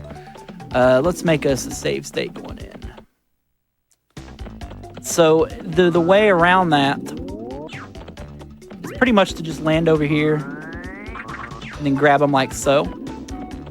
And that allows us to shoot these guys preemptively. Now, here's where it gets really weird, though. Basically, I forget who found this. You might remember, Quill. The golem room that we like to call it here. What these guys normally do is they just kind of like aggro after you, right? And just one shot destroys them. It's no big deal. Enemies appear and then you kill them, blah, blah, blah. But, and I forget who found this. You can just skip doing any of it by clipping through that door. And that's a more recently found door clip in the game. Very recent, actually. It's got to be the most useless one, too. It's pretty useless, like relative as a whole. I don't think it's in a single speed run, because I mean you wouldn't be able to use it in glitchless, and I don't know, maybe 100% can use it, but the golems get in your way of collecting the crowns. So, yeah, it's. Well, let's talk about minecart room then, Quill. When you first got here, I'm gonna guess that we were jumping right off of here, right? When you first arrived. This was a cool little strat, because the way you're supposed to do it is ride the minecart all the way over, and then ride a second minecart all the way back. But why bother doing that when you can just jump down? Yeah, the game expects you to ride this minecart, jump over here, come up here, and then ride this minecart in the other direction until you get to where the track's below you, like so, and then boom. Riveting gameplay, right, folks? Well, we started doing this in around, I want to say, I don't remember if Dave Gibbons' first run did that or not, but I know Ness Kamikaze's run did in 2011. was people just started jumping on down. But this got optimized even further too. At a later date, when someone figured out you could do this. This is a really cool strat. And just, which saves even more time. But the strat made even more sense for 100% because you can spin straight into that crown over there. Where normally you would have to come over here, walk onto this, walk all the way up, and so on and so forth. Very cool strat, very flashy looking too. It is, yeah. It's a very... I love that strat. It's one of my favorites in the entire game. So coming up here is the boss. And we're actually not even going to go into the boss right now. This last room here is just a narrow walkway. Also, this is the rabbit. The rabbit is an NPC that you can talk to if you want to. It loses time, and typically rabbit doesn't have anything interesting to say. But we're going to reload this other save state that I made back here. And we're back in the very first room of the cave, and there's a very specific reason for that. So in about 2017 or so, I'm not sure who, I don't remember, and I'm pretty sure it was on TAS forums. Someone found out that you could, and I think they used some sort of levitate code or no clip kind of situation. Yeah, I actually have all the history here if you want me to tell you more about it specifically. Yes, please do. All right, so you're right. It was on TAS videos. There was a user named TAS Editor who did do the levitation type thing to go through this door backwards, because you can't get through this door backwards any normal means. It seals behind you and never can be opened again. So when that person went behind it using extra tools, it was found out that goes directly to the boss. There's just a dev warp to the boss behind that door. That was in 2016 that was found. About a year later, there was found that there's actually like a clip that was available that you could clip through the door, but it was done using a TAS, and there was no video evidence of it. This was also by TAS Editor. So this was on Ellie in the chat's mind for quite a while. And about 2 years after that, Ellie, the rumor has that it appeared to her in a dream. The actual story is still up for debate on whether that happens. Or whether that happened. But she found that you can do a clip by using a backwards tongue vault mechanic. And what is actually happening is that the frame of the door extends slightly beyond the door itself. And when you clank with something with the tongue vault, it knocks you out of that and pushes you back. So we're going to clank with the top of the door here with a backwards tongue vault, and it'll go straight through the door because we've got enough momentum from that to clip straight through. Yes. So as you can see here, Quill mentioned that the door does extend a little further out. I'm going to stand against it and jump. You'll hear me bonk. Like so. And you'll see it pushed me out as well. And the type of clip that was discovered, we call these door clips. And there's a lot of different variations of these. We're going to talk about a bunch of them. Yeah. So strap in. Basically, you just do a backwards vault and hold it until you contact the geometry. Now, I'm not letting go of the Z button. Just the fact that the chameleon is hitting the wall is what's causing me to fall down. Let's reload the save state here and get it off of a fresh one, like so. And it just pushes you straight backwards through the thing. Now, I did 2 vaults there, you'd notice. The first vault sets up the exact correct position we need to make it through the door on the second vault. And it is a frame-perfect trick, but it's not a very difficult one. It's pretty easy to learn, pretty easy to pick up, to be honest. And it saves a massive amount of time. Just to give you all an idea, because we have enough time in this showcase to do this, I'm just going to run Jungle Land any percent. No, seriously. Yeah, go for it. While you're doing this, I just want to say, Custom found the setup for the double flip into the door the same day that Ellie found the skip in general. All right, don't worry about that fall. That didn't happen. That is a game amateurs. That was a game amateur showcase. This is a game master showcase. We're gonna pretend that didn't happen. Also, regarding the rabbit, if anybody needs to know any information about talking to a rabbit during a speedrun, just DM Cyanide Gunner in the chat. You can find him on Discord, I'm sure. I believe in you. You're smart people.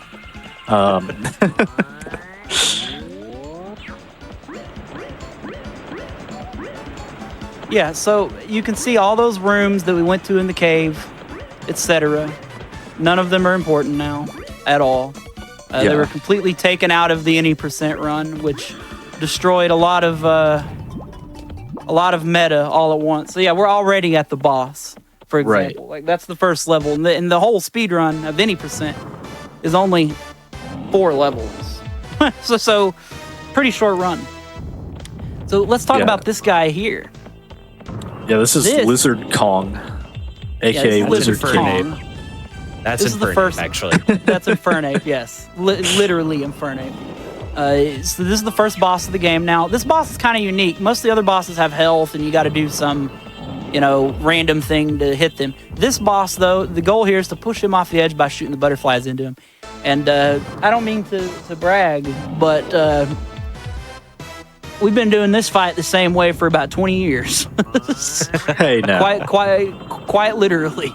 We found out later that doing a 4 and 6 was faster than a 5 and 5 butterfly shot at some point by a very minuscule amount of time. That's true. Yeah, and the boss fight's already over. It was that fast, by the way. Yeah. There are backups you can do and things like that, but it's literally you just run forward and you grab yourself like 4 butterflies. You wait for him to raise his hands a little and you shoot him. Then you just shoot him again with the big water butterflies and down he goes. Very, very simple. Yeah, I'm pretty sure that even the very first speedrun of this game ever fought that boss that way. Yeah. Or tried to, at least. So where are we going next, Kefka? I don't know. Do you want to go to Bombland or Antland next, Quill? Let's do Bombland first. Okay. Yeah, sure. Bombland is the next stage in the any percent run. Well, we're going to actually talk a little bit more about the practice ROM real quick then, before we go into Bombland. Now, there's something you can do in this game during the speedrun called an RNG manip.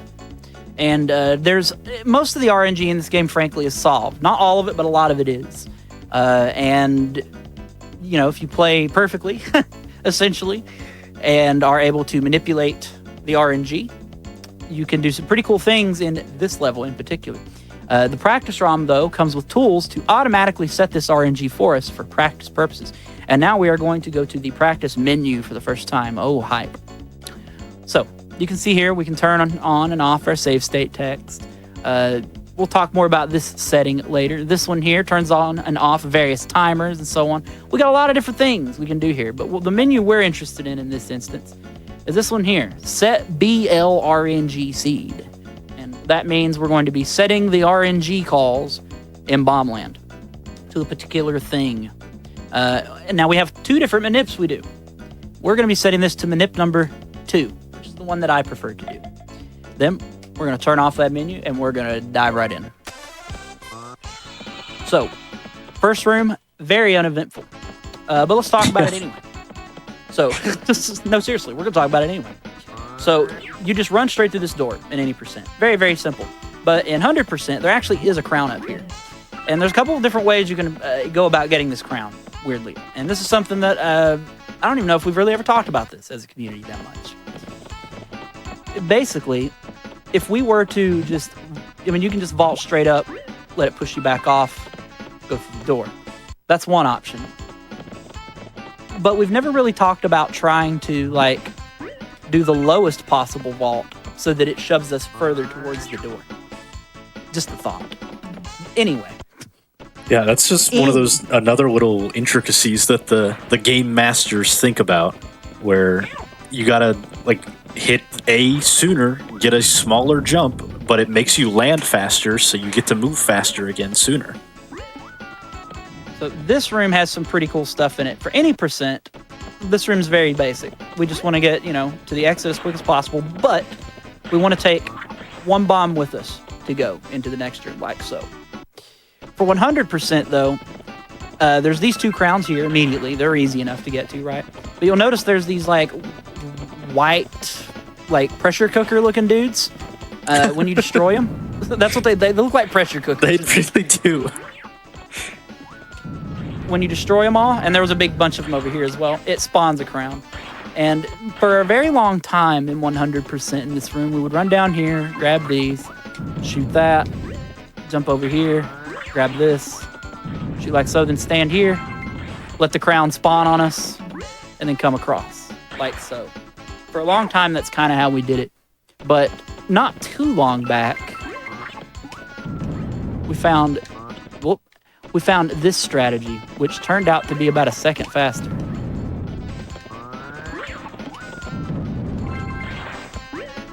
Like so. No idea why it's faster, but it is, and that's fun. So moving on to the next room, this is one of the instances in the game where we'll be taking an object with us into the next room. And the reason we're doing that is because bombs, explode. That's what bombs do. And we can use those bombs to break things out of our way. You'll see here there's a big block in our path. Now, they do damage us, the explosions, which does have a purpose, sort of. We'll get into that later. There's a couple different ways you can go about this room as well.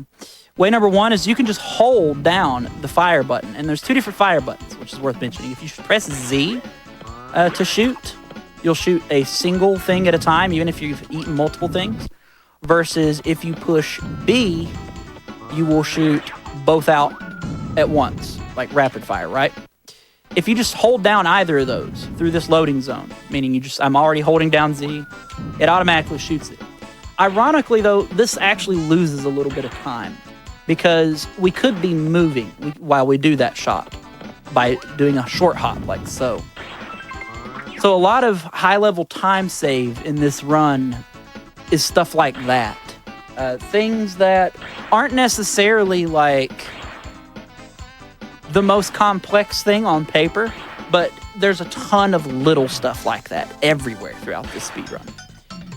So let's talk about Pillar 1, Quill. How did people do Pillar 1 when you first started? It's been kind of the same for a while, but it has changed a little. Yeah, I think there were there was a little bit of confusion about whether you should knock out all the pillars, get to the crown, because there's a crown under the final pillar. For 100% at least for Pillar 1. You either get the crown at the final pillar first, then die, go back up, and then get the one at the bottom, and then go all the way back up. It just took forever. But then we started abusing the loading zones and coming back through the doors to get there faster. So that was a lot of information, right, gang? It really was. So let's talk about it. So first, let's show off what any percent looks like in this room, because it's simple. It's been relatively the same. If you go back far enough in time, this was probably done, truth be told. Like so. At a certain point in time, we started doing this, which saves a little bit of time. It's a better line, right? And then a little bit further on, we started doing a jump shot as well, which, if you'll notice when we shoot from the ground, we stop moving for a moment. And that was how that room went with any percent. Well, the other important thing there, when you hit the upper block of the pillar, you don't have to wait for the falling animation of the block that's on top, because you've hit the top block. Which is more, it's more important in the next pillar room, because there's two of these, but it's still important in this one as well. It's actually important in general for very high-level play in this game now, because the RNG values change depending on if you do this versus if you do this. That falling animation, it cues up more stuff, if you get what I'm saying. So now, for high-level runs, you have to shoot that top in this room. Or it messes up the RNG manip, which is unfortunate, but oh well. Yeah, we'll get to that very soon, actually. So anyway, the crown Quill was referring to is this crown right over here. You can see it under this pillar as I'm destroying it. And for a very long time, the way we would do this room is we would come in, we would grab this crown, and then we would fall on purpose, which respawns us at the door, like so. Then we would have to do this again. And yada yada. We would go in this door and come back out. And the reason we would do that is so we could fall down here and grab this crown, then fall, and it respawns us back at this door. Now, there's a couple different ways you can go about this whole room, and we're not going to go into this room in depth. There's a lot to it, especially when you start accounting for the US version, which does have some major differences in this level. We'll talk about the US version more later. Just real quick, US 100% and Japanese 100% are two separate categories because of the number of differences. Yeah, they're very, very big. But let's go ahead and continue any percent style here. So coming into this next room, this room's pretty cool. I've always really liked this room. Years ago, it was thought to be extremely difficult to, let me just show you guys here. It was thought to be very hard. If you watch my SGDQ 2014 run, you can even hear Kirk Q comment on this. He says something like, that's way harder than it looks when I land that vault there. Part of the reason for that is on the US version, this particular platform here is somewhat higher up for whatever reason. I still wouldn't say it's hard though, just to be honest, but whatever. Notably, a lot of people struggle with the vaulting mechanic when they first try this game. Yes. You want me to talk about the shot buffer real quick? Yeah. First, though, the object of this room in a normal vanilla play would be to destroy all these pressure cookers when they're passing through each other like that. Then spin around. When they blow up, it creates a path for you. And once you destroy them, it's supposed to spawn a crown. Oh, yeah, we're in the Japanese version. This crown doesn't exist in this version. That is right. But yeah, go ahead and talk about shot buffers. So shot buffers are when you're walking through a loading zone, like a door, you can hold B or Z to shoot the shot and a direction. And you might be thinking, oh, I'll hold towards that wall. No, you don't. None of the shot buffers do you hold any direction that's even relatively close to the direction that you think you actually need to hold. This one is the closest. Here, I'm holding up and B when I can go through the door there to create this little essentially landing strip. Yeah. That being said, there is a quicker way about this room that isn't the shot buffer. And again, it boils down to moving shots. You'll notice there I didn't stop moving while I did the shot. Yeah, those.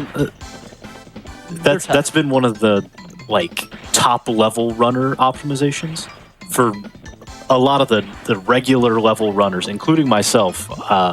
We have not sacrificed the consistency of shot buffers yet. Another time save that's been implemented in here in recent years, I would say even in the last year and a half, is if you do the vault this way, it's pretty quick. You get up or whatever. But people have started doing the vaults backwards so they can jump out of it sooner like that and be closer to the door, which is, that's some super cursed, optimized nonsense, but yeah, like that, essentially. Moving on to this room, hardest room in the game right here. It doesn't get harder than this room. The way we used to go through it is we would try to jump over this corner and we would just fail over and over. No, I'm kidding. We never did that in this room. We would just hold B and spin and just go straight through this door. Yeah, and that's still the fastest way, right? It's just hold B. Yep. But let's talk about this over here for a second. So this isn't in the US version. Yes, we have to, unfortunately. So this isn't in the US version at all. This door and the rabbit. Normally you need a specific amount of carrots, I believe it is, to get in here. I think it's 2 or no, it's 4 or something. This one's the 5. You need all the carrots. Why are there 5 carrots and 6 levels? The world may never know. Right.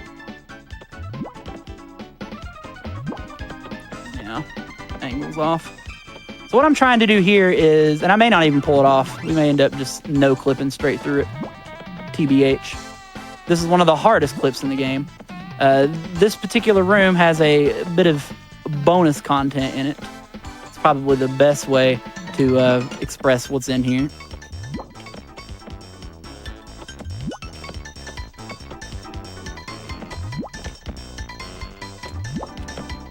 Yeah, we're not going to break through. Too rusty on this clip. This clip's only useful, though, in the JP 100% version. Let's go ahead and no-clip our way on in here.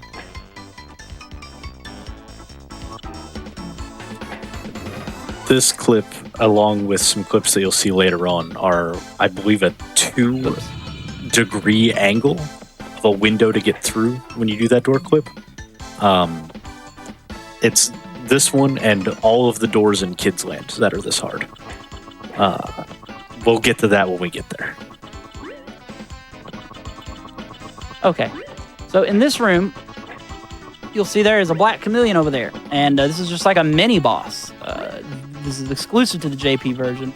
Now, the way you're supposed to deal with this, or the way the game expects you to deal with it, pretty sure I shouldn't have made that save state. Too late.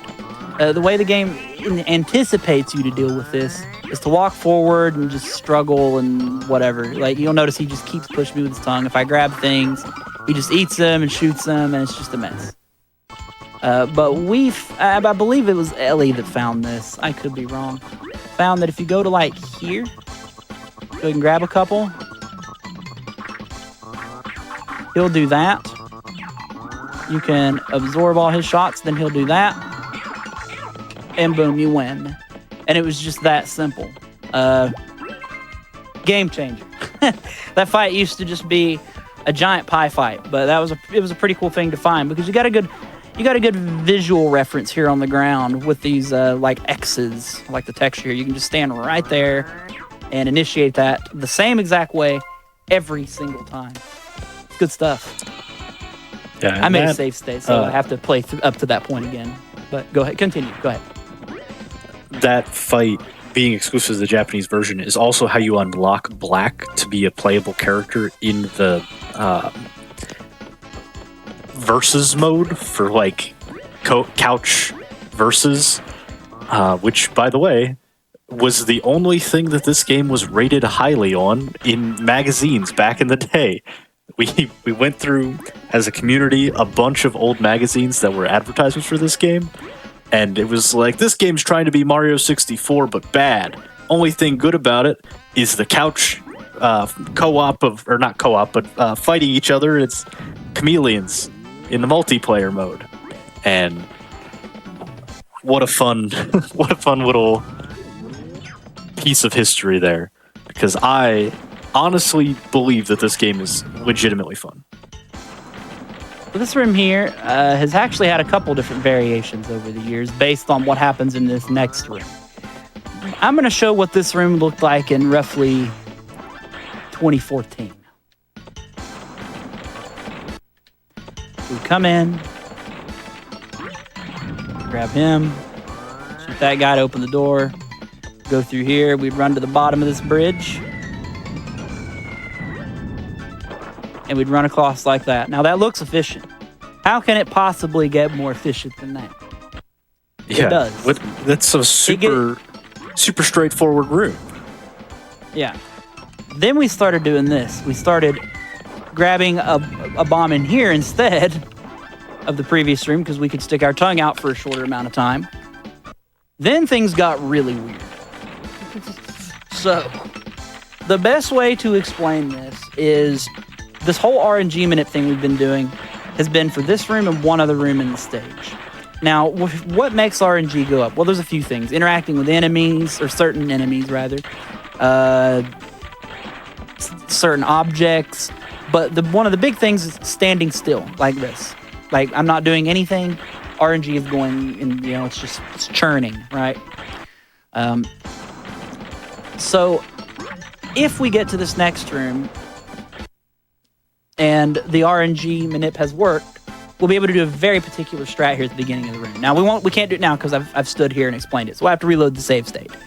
But to explain what you're about to see, this bridge, as you run over it, you'll notice the planks fall after you've touched them, right? And the way the plank leans as it falls is RNG dependent entirely. Like it could lean slightly forward, it could lean backwards, it could teeter up and down. It's completely RNG. However, we've learned to manip this and do that. Now, that is what's called a bridge warp. And basically, what's happening there is when you're in a vault state and the game can't find your ground coordinate, it essentially defaults you to the 0 coordinate in the room.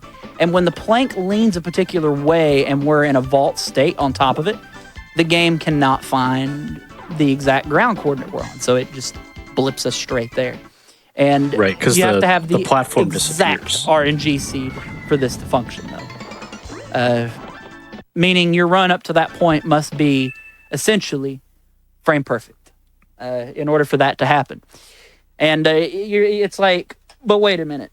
All of that effort just for that can't save but what? Like 0.5 seconds? Yeah. Yeah. And it looks cool. Don't worry about that. Cool. I mean... It does look cool. I'll give it that. I'll give it that. It does look pretty flashy. So let's go ahead and come into this room here. So this is Pillar 2. Much more complex than Pillar 1. Now, this room has went through tons of changes over the years, and part of the reason for that is because the community used to mostly run on the US version.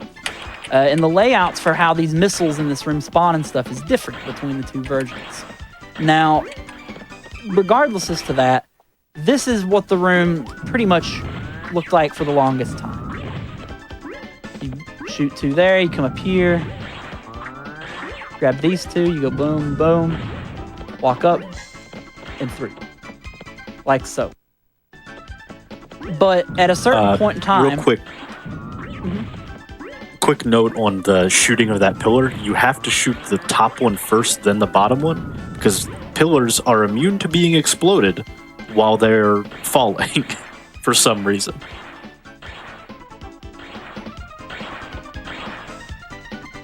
Yeah. Yes.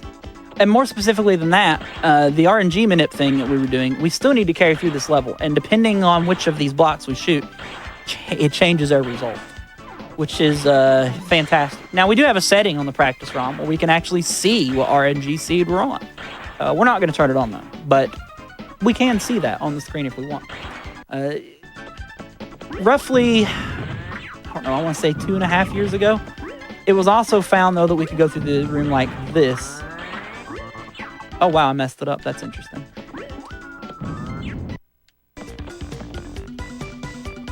We'll just try it again. No worries. I don't know why I ended up in cave for a second there. That was... Ooh, surprise. Surprise cave visit. Yeah, we can grab all 3 missiles there to come through here. That was a strat I discovered. What do you call that? We call that tripistle. the good old tripistle. Because you're grabbing 3 missiles. It doesn't always work, but it usually does. And it saves time because you're going into the next room with a missile. But anyway, we're going to go ahead and get through this room as intended. We're not even going to begin to unpack 100% in here yet. We're not ready for that. Yeah, it's another one like the Pillar 1 room, where there was questions about how do you break the blocks most efficiently and all that.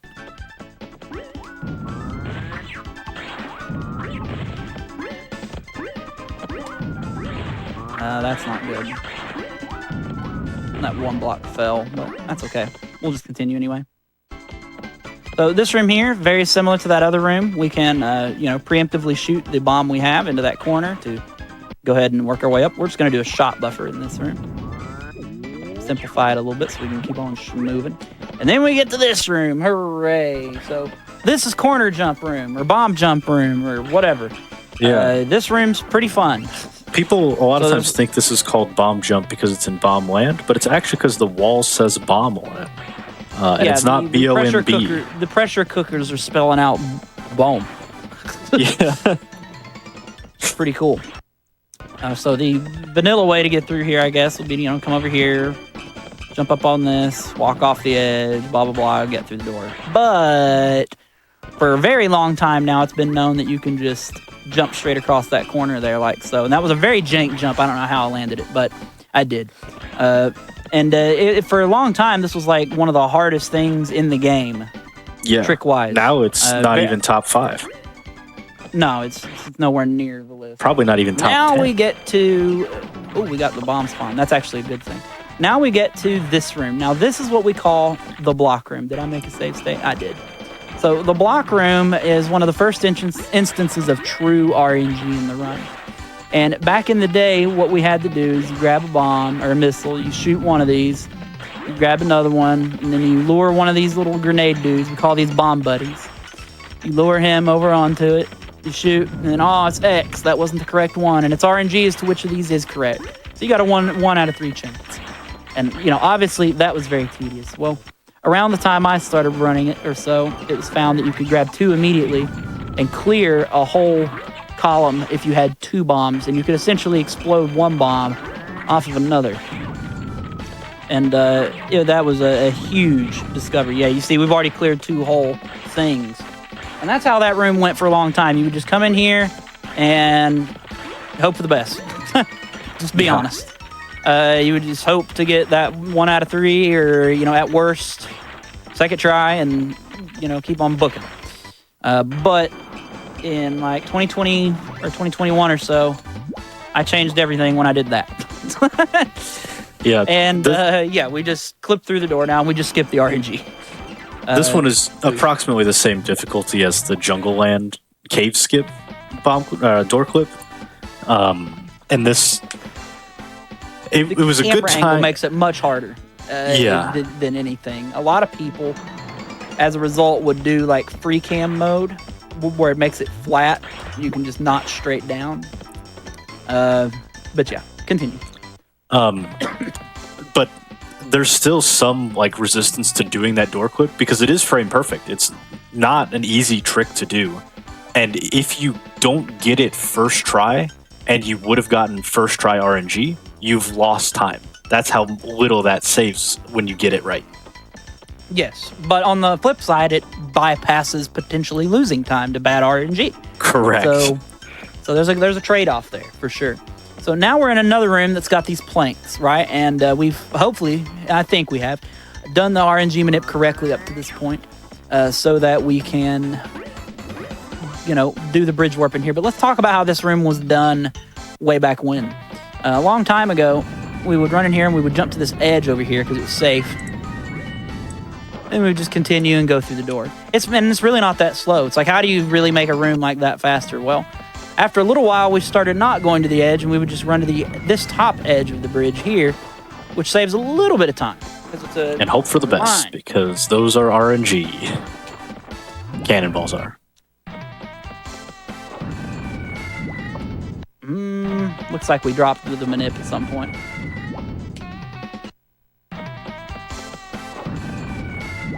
We did. Oh, well, no, maybe we didn't actually. No, we did. That plank's still tilting the right way. This one here is, but it's not tilting fast enough. We'll just continue for now.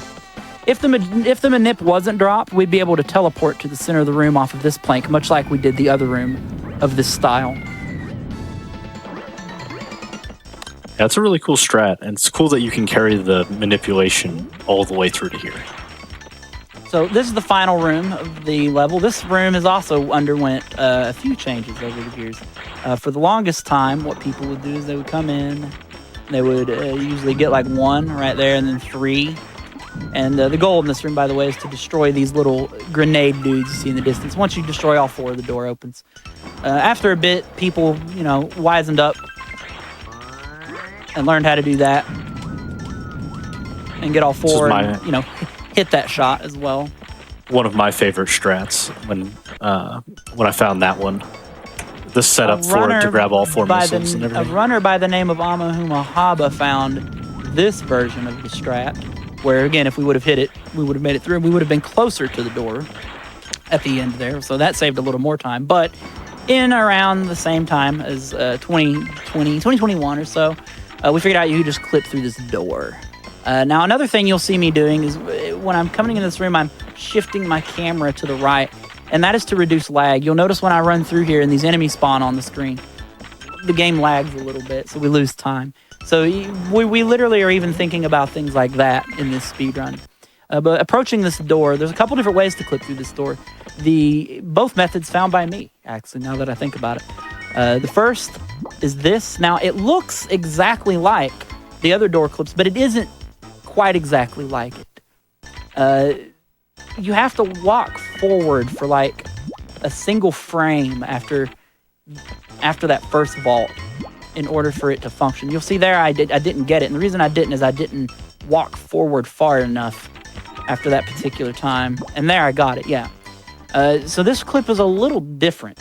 The other way we found to get through this is it's the only trick in the game that's named after me. We call it Kef Clip. I don't know if I'll be able to show it off, but I'll try it a few times here. I would say that 2021 was like the door clip revolution, in 2022 with this game. Yeah, definitely. There it was. Yeah, so that's Kef Clip. It's where you just turn around and you just do it immediately with a single vault. Saves a tiny bit of time. Very, very difficult to do. So coming into this boss here, this is Bomb Snake. Bomb Snake's had a few iterations over the years. The Japanese and US versions are very different. The object of Bomb Snake is to destroy the little nodes, I guess you could say, with the little red stripes there on the center part of its body. The way that we did it for the longest time on the Japanese version was like this. We would come up here and try to eat enough to just kill it in one shot. I haven't done this particular method in a while, actually, because there is an even faster method now. But this was the way to do it for, there it is, a very long time. Like so. You can just defeat the boss in a single shot. Nowadays, we have a two-shot strategy that's even quicker.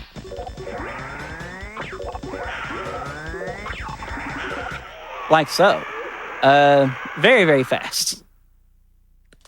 And it's very much not easy. I tried to learn it, and I gave up on it after about half an hour of trying it when I didn't have to learn it for PB attempts, and I'll come back to it later.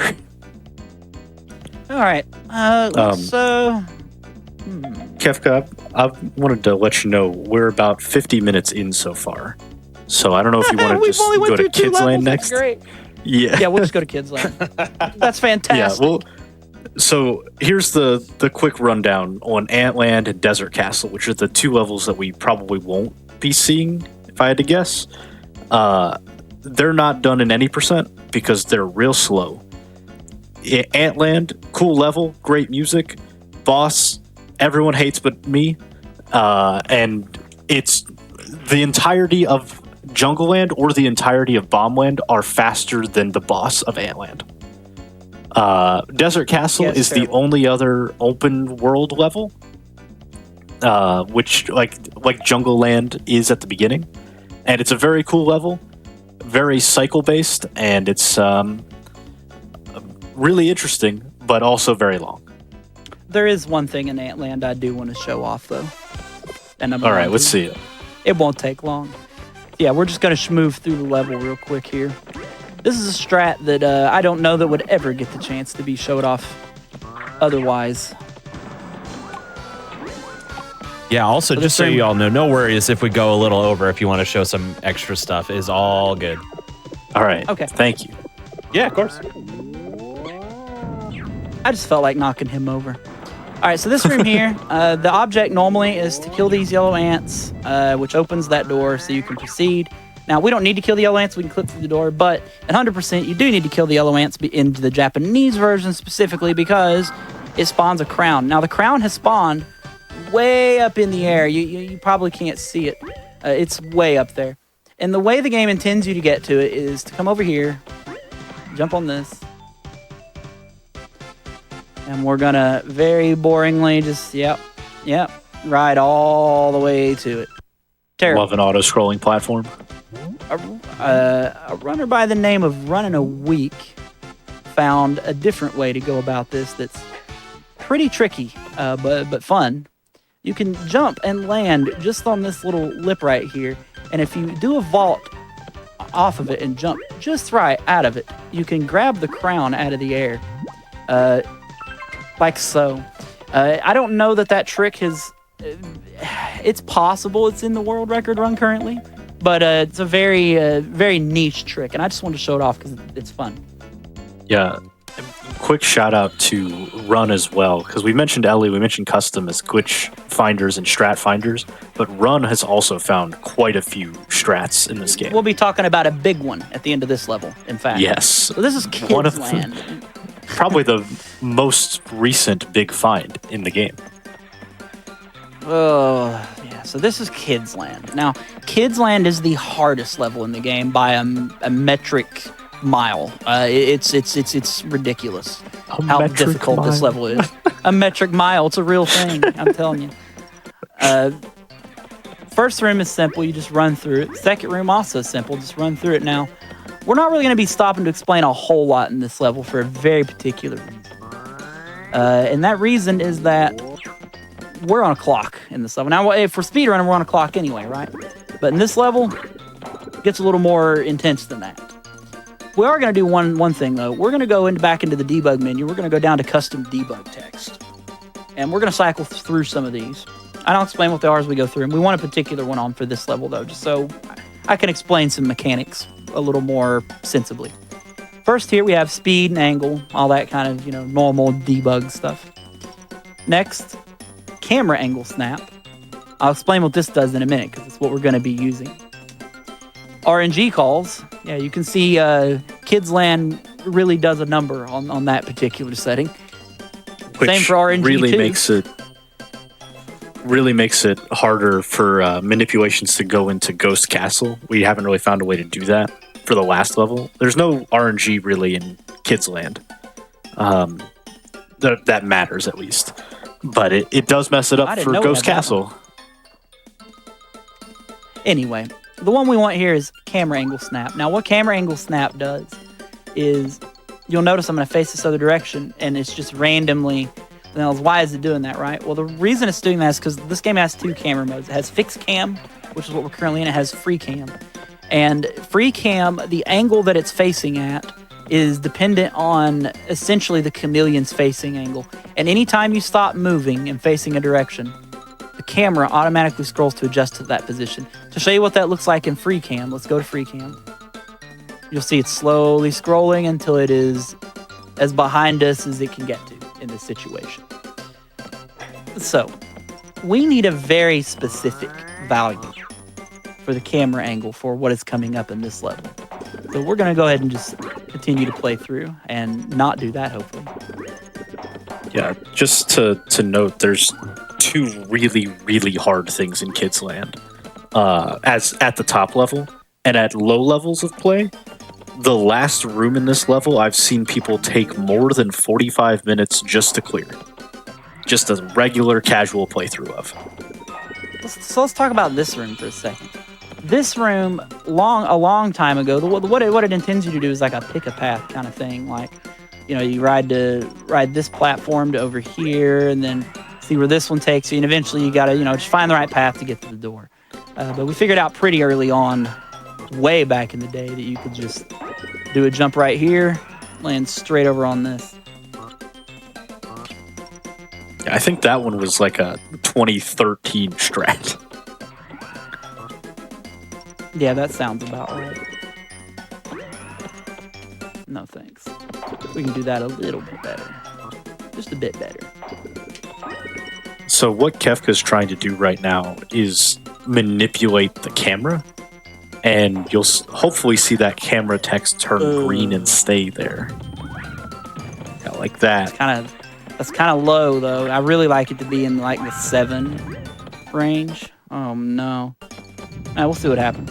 All right, so here we are for what was years, and there's 2 rooms like this, the most contentious RNG slog ever. The order of these platforms is random, and we have to land on all 3. So we got the worst RNG here, pretty sure. It might be the second worst. Oh, no, it's the worst. Fantastic. So you just have to go to one platform. It's spin to the other, spin to the other, and then the path forward opens. And for years, that's how we did this. And if you just got bad RNG, you just did. The best RNG, obviously, would be this platform, followed by this one, and then this one, so you're closer to the exit upon leaving. But very recently, in the last year or so, people started doing this. And just going boop and clipping right through this door. Now, we have what I like to call a danger angle, and it still worked. It'll just barely work.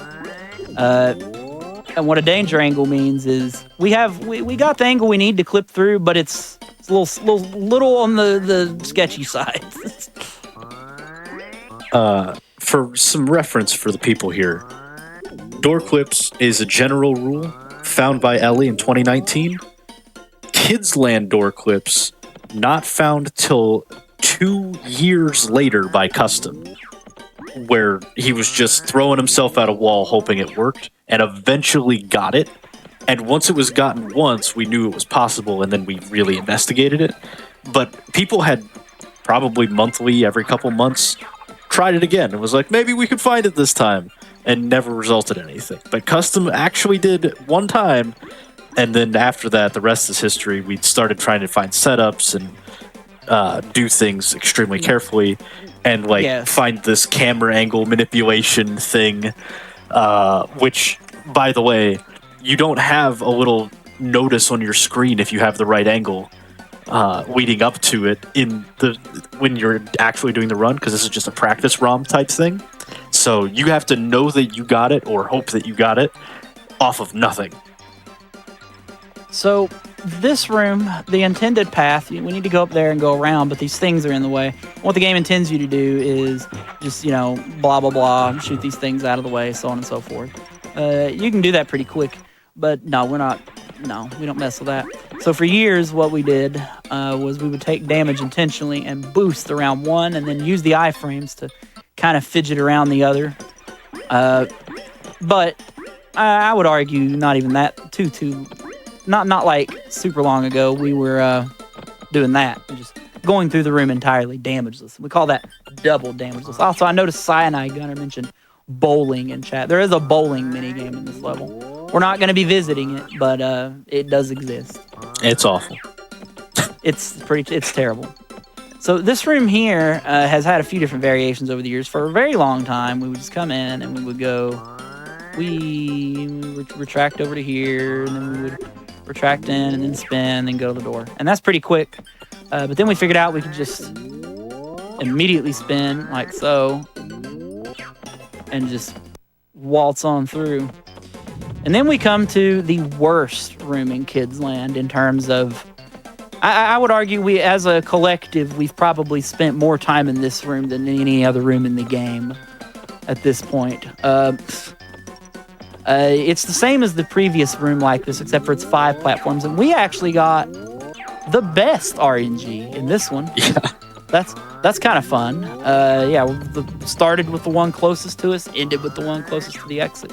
But much like the other rooms in this level with doors, we're just gonna ignore that the door even exists and just go through it like that.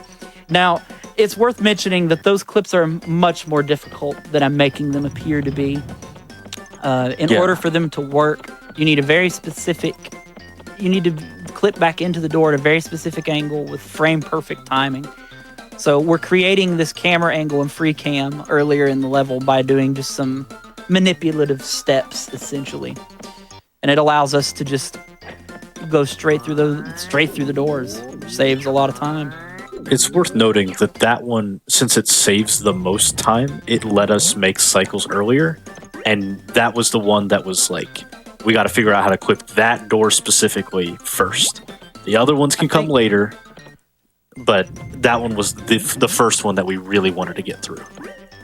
I would honestly, I don't know if I can even actually clip this one. And the reason, I can. Okay, cool. In that case, let's talk about it. So this room here we call 4 pogo. And the reason for that is just these little guys on pogo sticks. There's 4 of them. You got to kill all 4 of them to open the door. Now, for many years, we'd come down here and we'd kill 1, 2, and we'd kill this one, and we take this last one up here. We wait for him to land, like that, and we go through.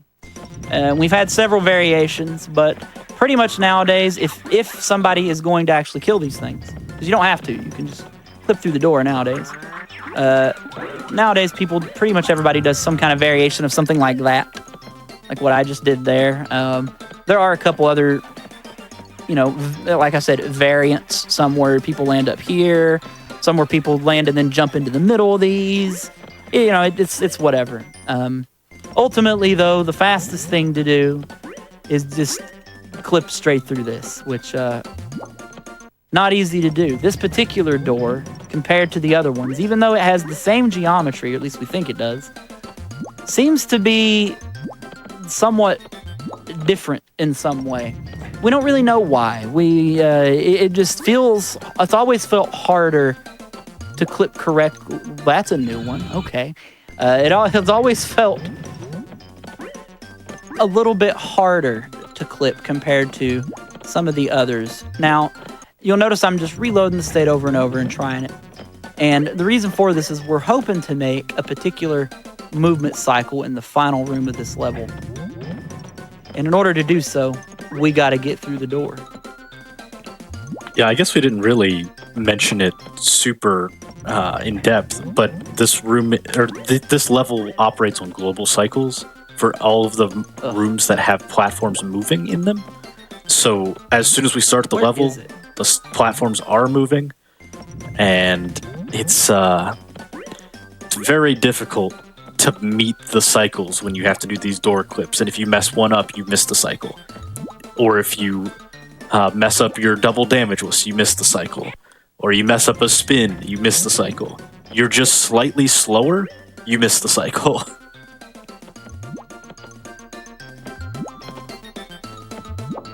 This one's giving me trouble. And this is pretty common, actually, with this one. This particular door is just, it's trouble. It always has been. You'll notice there I'm kind of getting launched out. Part of the reason for that is my camera angle was ever so slightly off. If it was more like 322, it'd be much easier. We sort of got what I like to call a danger angle on our camera manip, meaning like it's close enough to it just barely work. If you get what I'm saying. Like it can work, but it's really sketchy. So we're just going to move on for now then. We'll see what kind of cycle we hit. Yeah, and Sai in the chat is mentioning that each missed cycle is about 10 seconds, and that's true. That's a lot of time lost in a game that's less than 10 minutes long. So,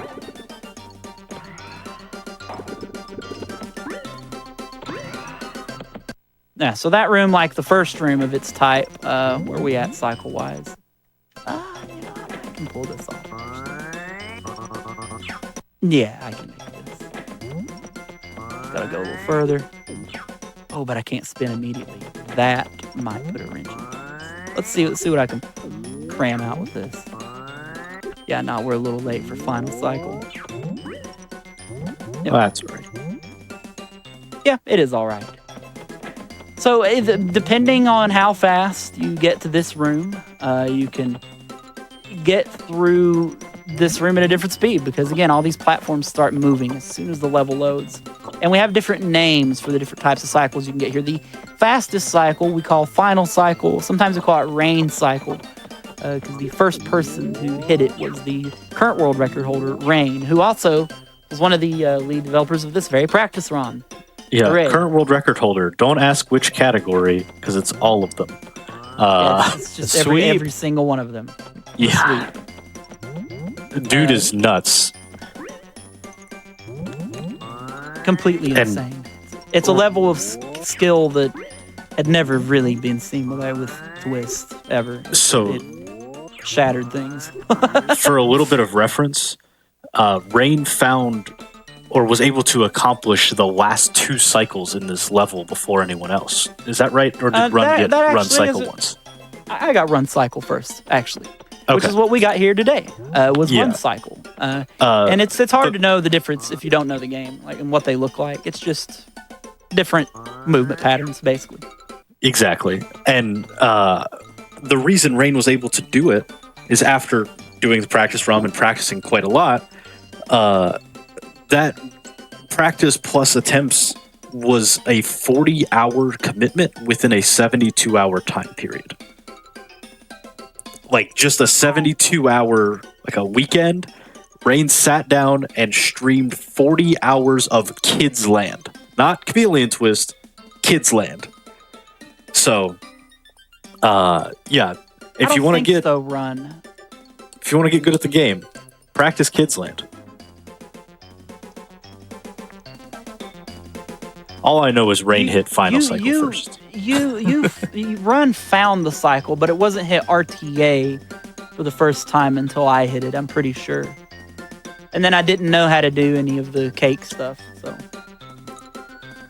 speaking of cake stuff, let's get to cake. Let's talk about the full history of this one, if you're okay with that. We're gonna go nuts with this one. Okay. All right. so through this door is the boss level. The year is 2014. Yes. You walk in this room and you fight the boss normally. Yep. This is what this boss looked like at SGDQ 2014. I'm just gonna do it. I'm just gonna fight the boss. So it's a cake and little chocolates come down.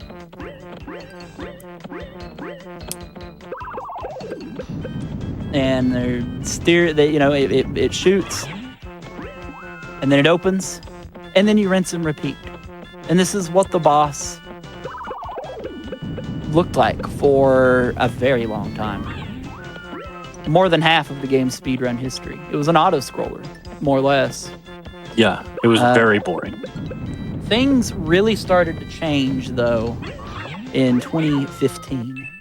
In 2014 or so, and this was probably the first big glitch that got found in the game. We found the following. Let me just reload save state. I don't know why I paused. That's silly. We found the following. So if you go in and you watch the boss, there's a little intro cutscene here, right?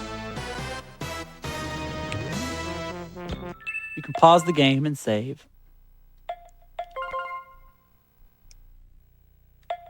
You can exit game and go into time attack mode, which is called training room in the US version. And instead of doing any of it, just leave and reload your file.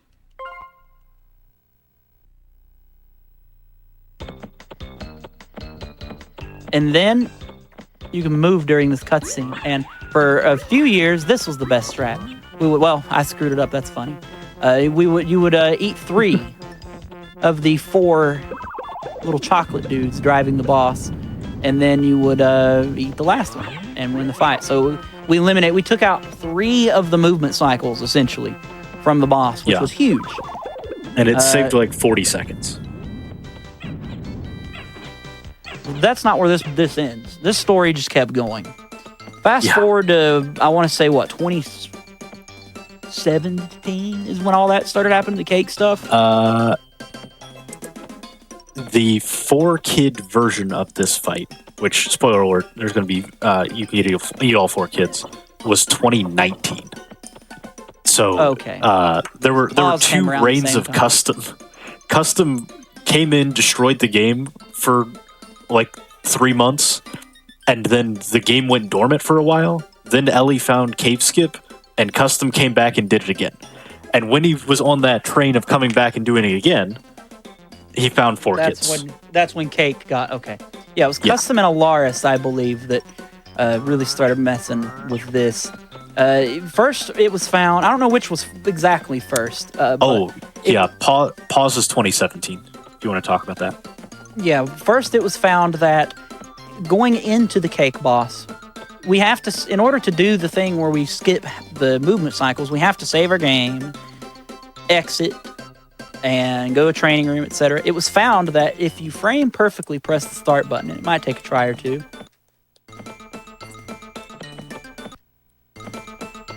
Yeah, this is a real fun strat. Like this. In a run. You can pause going into the room and not have to watch the whole cutscene, which was huge. That was huge. That was a mind-boggling thing, and it saved 11 whole seconds, essentially.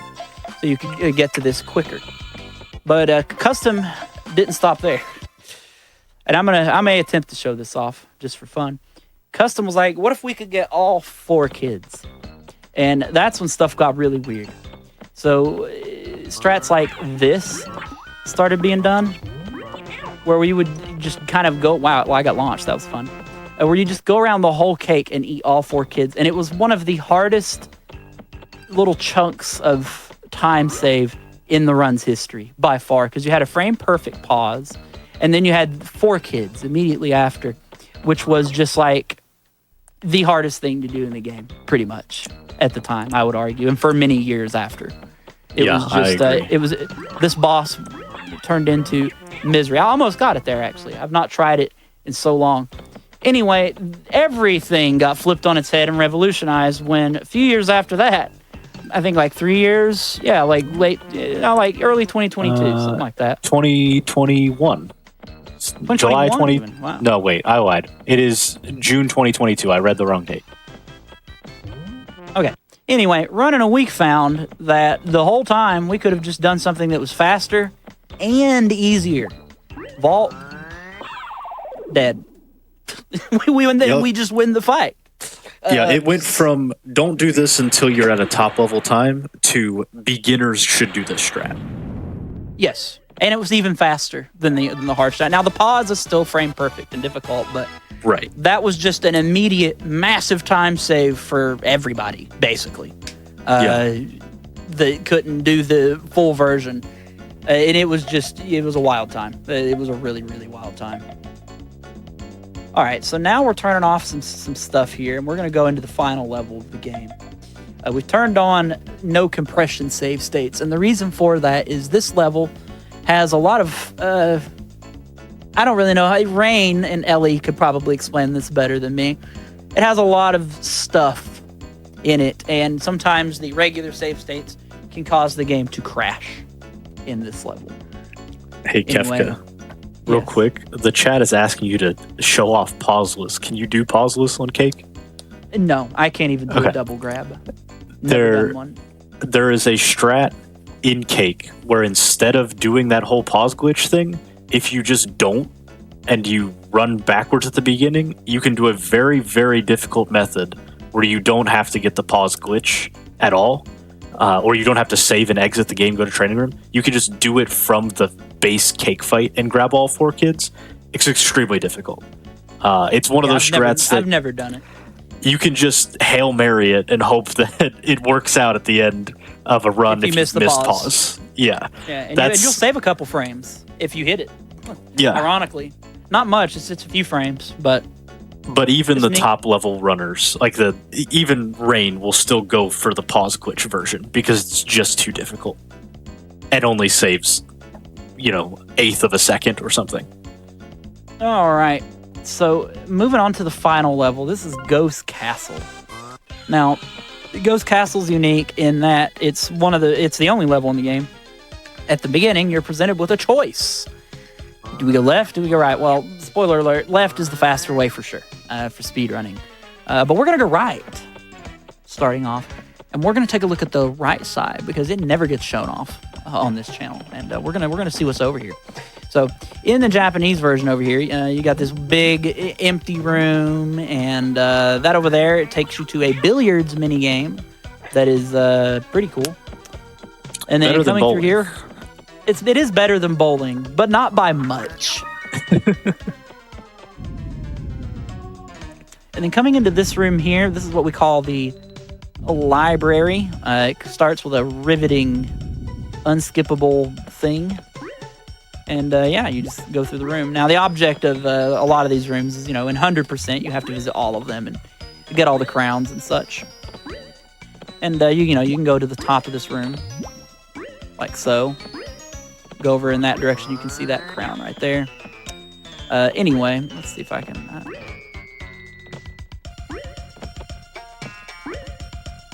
Aww. Rip. Well, anyway, the paths converge in that door there. So that being said, we're going to go ahead and restart the level. And we're going to go through it with the normal any percent path. So it starts off simple. We're going up the stairs here, working our way to the left. And then this room here, again, left. The beginning of this level has been the same for about 20 years in terms of speedrunning. Yeah. No joke. It's literally it's a just not very, changed. very, very simple beginning. There's no RNG. There's no strange platforming. It's all just pretty basic stuff, which is really nice when you've just come off of a run where you've hit all of the door clips in Kids Land, and then you hit pause, and you got 4 kids, and you're shaky because all of that was extremely difficult. It's nice to have this little 40-second break before Ghost Castle really gets into the action, right about after this room here. I would even call this room where the action starts at this point in the game's history. This room's had a very strange history, and GDQ has impacted the history of this room, actually, which is something kind of interesting worth mentioning. You can see here, these candles are shooting a bunch of flames at us, and when we go into the next room, we need to shoot something with some flame. So we can take flame with us preemptively to save a little time in there, which we're going to do, but for the longest time, that's all we would do. We would just maybe grab a single flame in here, or maybe not even at all, come into this room, get through it, whatever, and then go into the next room. We wouldn't have any of those fires there. But you need fire in this room, because when you shoot these candles, they make platforms for you, right? And that's how you have to progress. Well, a speedrunner by the name of Ghoul02 saw me practicing this game at SGDQ 2014 and asked me just straight up, hey, why don't you grab some of the fires in that room with all them candles and take them to the next room with all the candles? And I was like, oh, you're right. Sometimes I will say there is some reason why we think that it wouldn't have worked, and we'll get to that when we get past this room. Yeah, so this room here, it presents you with 2 mirrors, and it's RNG. You have to shoot one to open the door. It's RNG as to which. We're on a cruddy seed, of course, because, event, and it's the far mirror, or the mirror that we have to, turn around to shoot and lose a few frames, because of course. Then we come to probably one of the most infamous rooms in the game for speedrunning in general. This is Candle 1. And that implies that there's more than one of these rooms. That's because there is. And again, the object of this room is to shoot the candles and make platforms and jump your way across.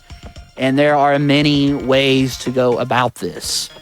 The first big way is to do kind of like this and just fall straight off the edge. Yes, exactly like that. Do kind of like that. You get as much of them out as you can. Try to skip some if you can, which is not the easiest thing to do.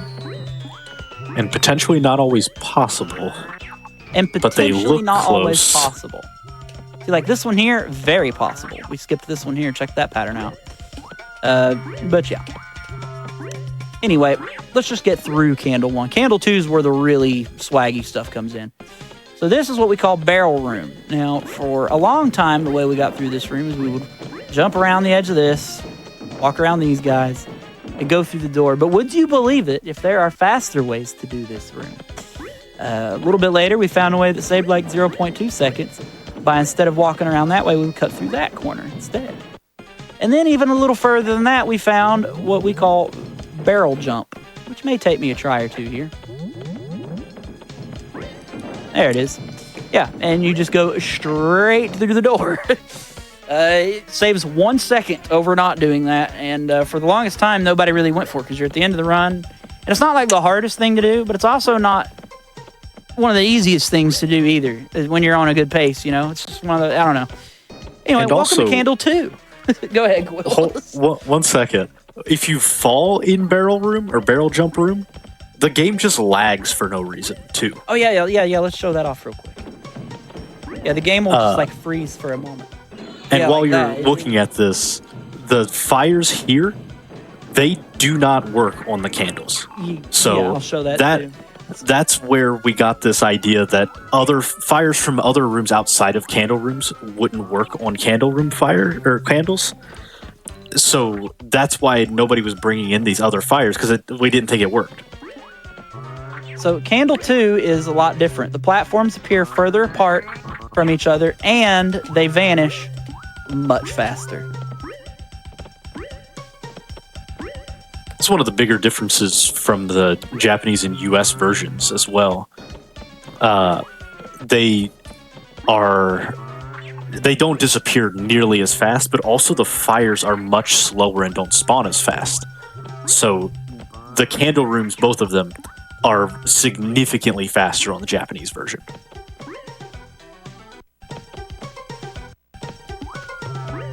Yeah, that'll work. Are you going for this candle jump strat? No, I only want one of those. I sure am. So you can skip some of the platforms in here by jumping on these candles if you get lucky on your platform positioning and are able to.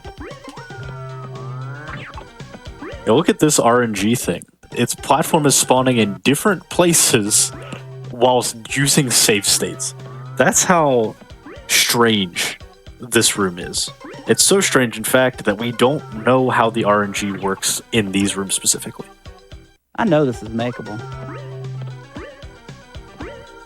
Yeah. So yeah, you can just jump on those and skip those is the point. For years, it was thought that doing something like that would just be utterly impossible, but we've seen it in records now. Yeah, which is really insane. And you can do the jump. You can do the jump from even further back too if you get, better patterns and stuff. So this is Mirror 2. It's just like Mirror 1, except for there's 4 mirrors. Pretty simple stuff. This game really likes to do that a lot, where it just replicates rooms but makes them a slightly harder version of the room later on in the level. Mirror 3, which means cool. And we're getting also, towards the end as well. This is a real fun time where you have candle rooms having RNG on the platforms, the mirror rooms having RNG on which mirrors to hit, and wouldn't you know it, the final boss also has a lot of RNG. So you've done all of this hard stuff for the last 7 minutes, getting up to this, well, I guess 6 minutes if you're really good, getting up to this point, and now you have to deal with all this RNG when you're on this world record pace that you're going for. It's very, very frustrating and very and we also just can't solve the RNG in this level either. Because of course, we solve it everywhere else in the whole run, but the final level. And it gets worse. It gets worse somehow. Even anyway, the second to last room here in the level, it's pretty simple. Just kind of skate the wall there and we can avoid damage. Now this room, oh boy. This is the last room of the game before the final boss. When we go through this room, we'll be at the final boss. This room has history. This room has a lot of history as well. This room used to, we would try and do our best to cut corners like so and just run our way around safely. We'd try to do a neutral vault here to save a little time, perhaps. Again, we'll try to cut these corners nice and deep. Then you can see the exit right up here. Boss is in there. Then, I believe it was Nest Kamikaze that figured this junk out. Except for, you land. And if you're wondering, man, he really just can't do this strat. There's a reason. This story is not over yet. It's also really hard. Yeah, and this is like the last thing you do in the run. Other than the final bosses. Trying to land all 3 of those. It's a mess. Mm-hmm. Some people have variations where they would only do 2 out of 3 of the spins, the ones they're more comfortable with. For years, that's what we did. Until Custom came along and found what we call Cuss Fault, which is, in my opinion, one of the most iconic tricks in the game at this point. Definitely. Now, especially this part of the game. Oh, for sure. Now, what Cuss Fault is these poles that we spin on and then we attach to, you can stand on them. They have a very, very small amount of room, but you can stand on them, which means in theory, you can vault off of it. The problem is we're not going to get a lot of height unless we have momentum. So how are we going to get that momentum? Well, we got to run and jump onto it with a good approach and still have our momentum pretty much. And if we do it just right, we can get a vault off of it. It sends us straight through the floor above, like so. And it's also very shout out to Ellie for figuring shout out to Ellie for figuring out the angle being underneath the platform and clipping through it actually makes it much easier. Because originally we thought it was going to have collision on the bottom of a platform. Who would have guessed that? But no, it doesn't. So shout out to Ellie for figuring that one out. Also, very importantly, Custom thought that this would be a TAS-only trick when he first found it, and I said it was easy, and both of us were wrong. So it is a hard trick that is not TAS-only. What's up, hey buddy? So this is the final boss. Oh, sorry, I wish I would have seen Cursed Vault before I came in here. Sorry. That's a different conversation. That's tech that's not even in the run. Yeah, it's cursed tech. That's why it's Cursed Vault. Yes. So this is the final boss of the game now. We call this boss Pile of Books, though that's not its canonical name. Its canonical name is technically, I think, Ghost Robo or Ghost Tank or something like that. We call it a pile of books, though, because for years there was this guide on Game FAQs, it's probably still there, that called it Pile of Books as well. We just thought that was a silly name, I guess. So we kept it. This boss fight has two phases, unlike the other boss fights. This first phase, the arms will kind of shoot out, and you'll see these got colored balls there, and you just got to, like, crack them by licking them. There's a couple of different ways this fight can go as well, based on how quickly you're able to dispatch the arms of the boss. Let's see what kind of variations we can see here. So that's the fastest variation there. That's called half cycle. And we call that half cycle because if you stand close enough to this thing, you'll see arm 1, arm 2, arm 3, and then arm 4, and then he'll go back in, then 5. And then he's going to step forward, and he's going to do this big old swing thing, like so. And the two arm movements are about half of that cycle before he'll do that attack. Hence the term half cycle. We have other terms for how quickly you're able to do it, 3/4 cycle and so on. Unfortunately, there is no quarter cycle. That would be pretty intense if that existed. But I don't even know how that would be possible. So we'll just take our half. It's a wild cycle thought, straight into phase 2. So this boss fight is vastly different in the Japanese version, the way this thing works. Oh, I love that. It's so hard in the Japanese version that we thought that it was going to be too difficult. Well, of course you have to do that after I say it's hard. When we first were playing the Japanese version, this boss fight is so much harder than the US version that we thought it was going to be too difficult to do quickly enough and too RNG dependent that the US version would still be faster. Yeah, the way this fight obviously works is... I hit him a few times there, but he's taken no damage now. You notice when I shoot him, he shrinks a little bit. And you basically just have to hit him quick enough, consecutively enough, for him to die. It usually takes somewhere between 6 and 10 shots, roughly. Just depending on how close you are and how many connect, like in that situation there. Unfortunately, though, that means that the very last thing in the game is RNG.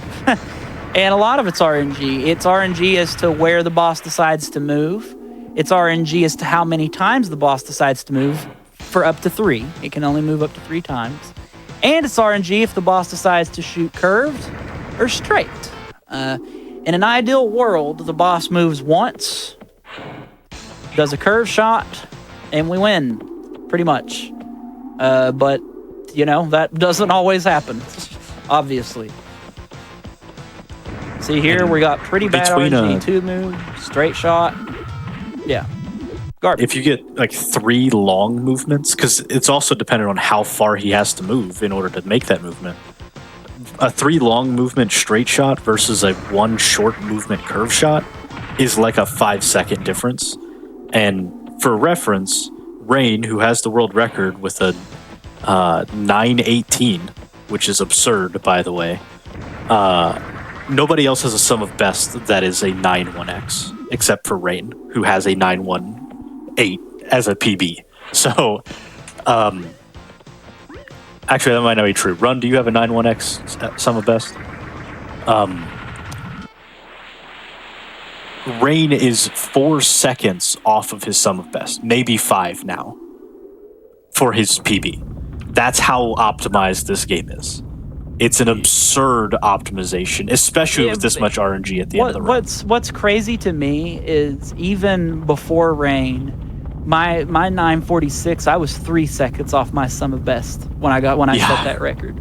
So like this game is at the high level. This game has always been, you know, you're shooting for 15 or less seconds away from your sum of best at all times, just because of the way the game functions.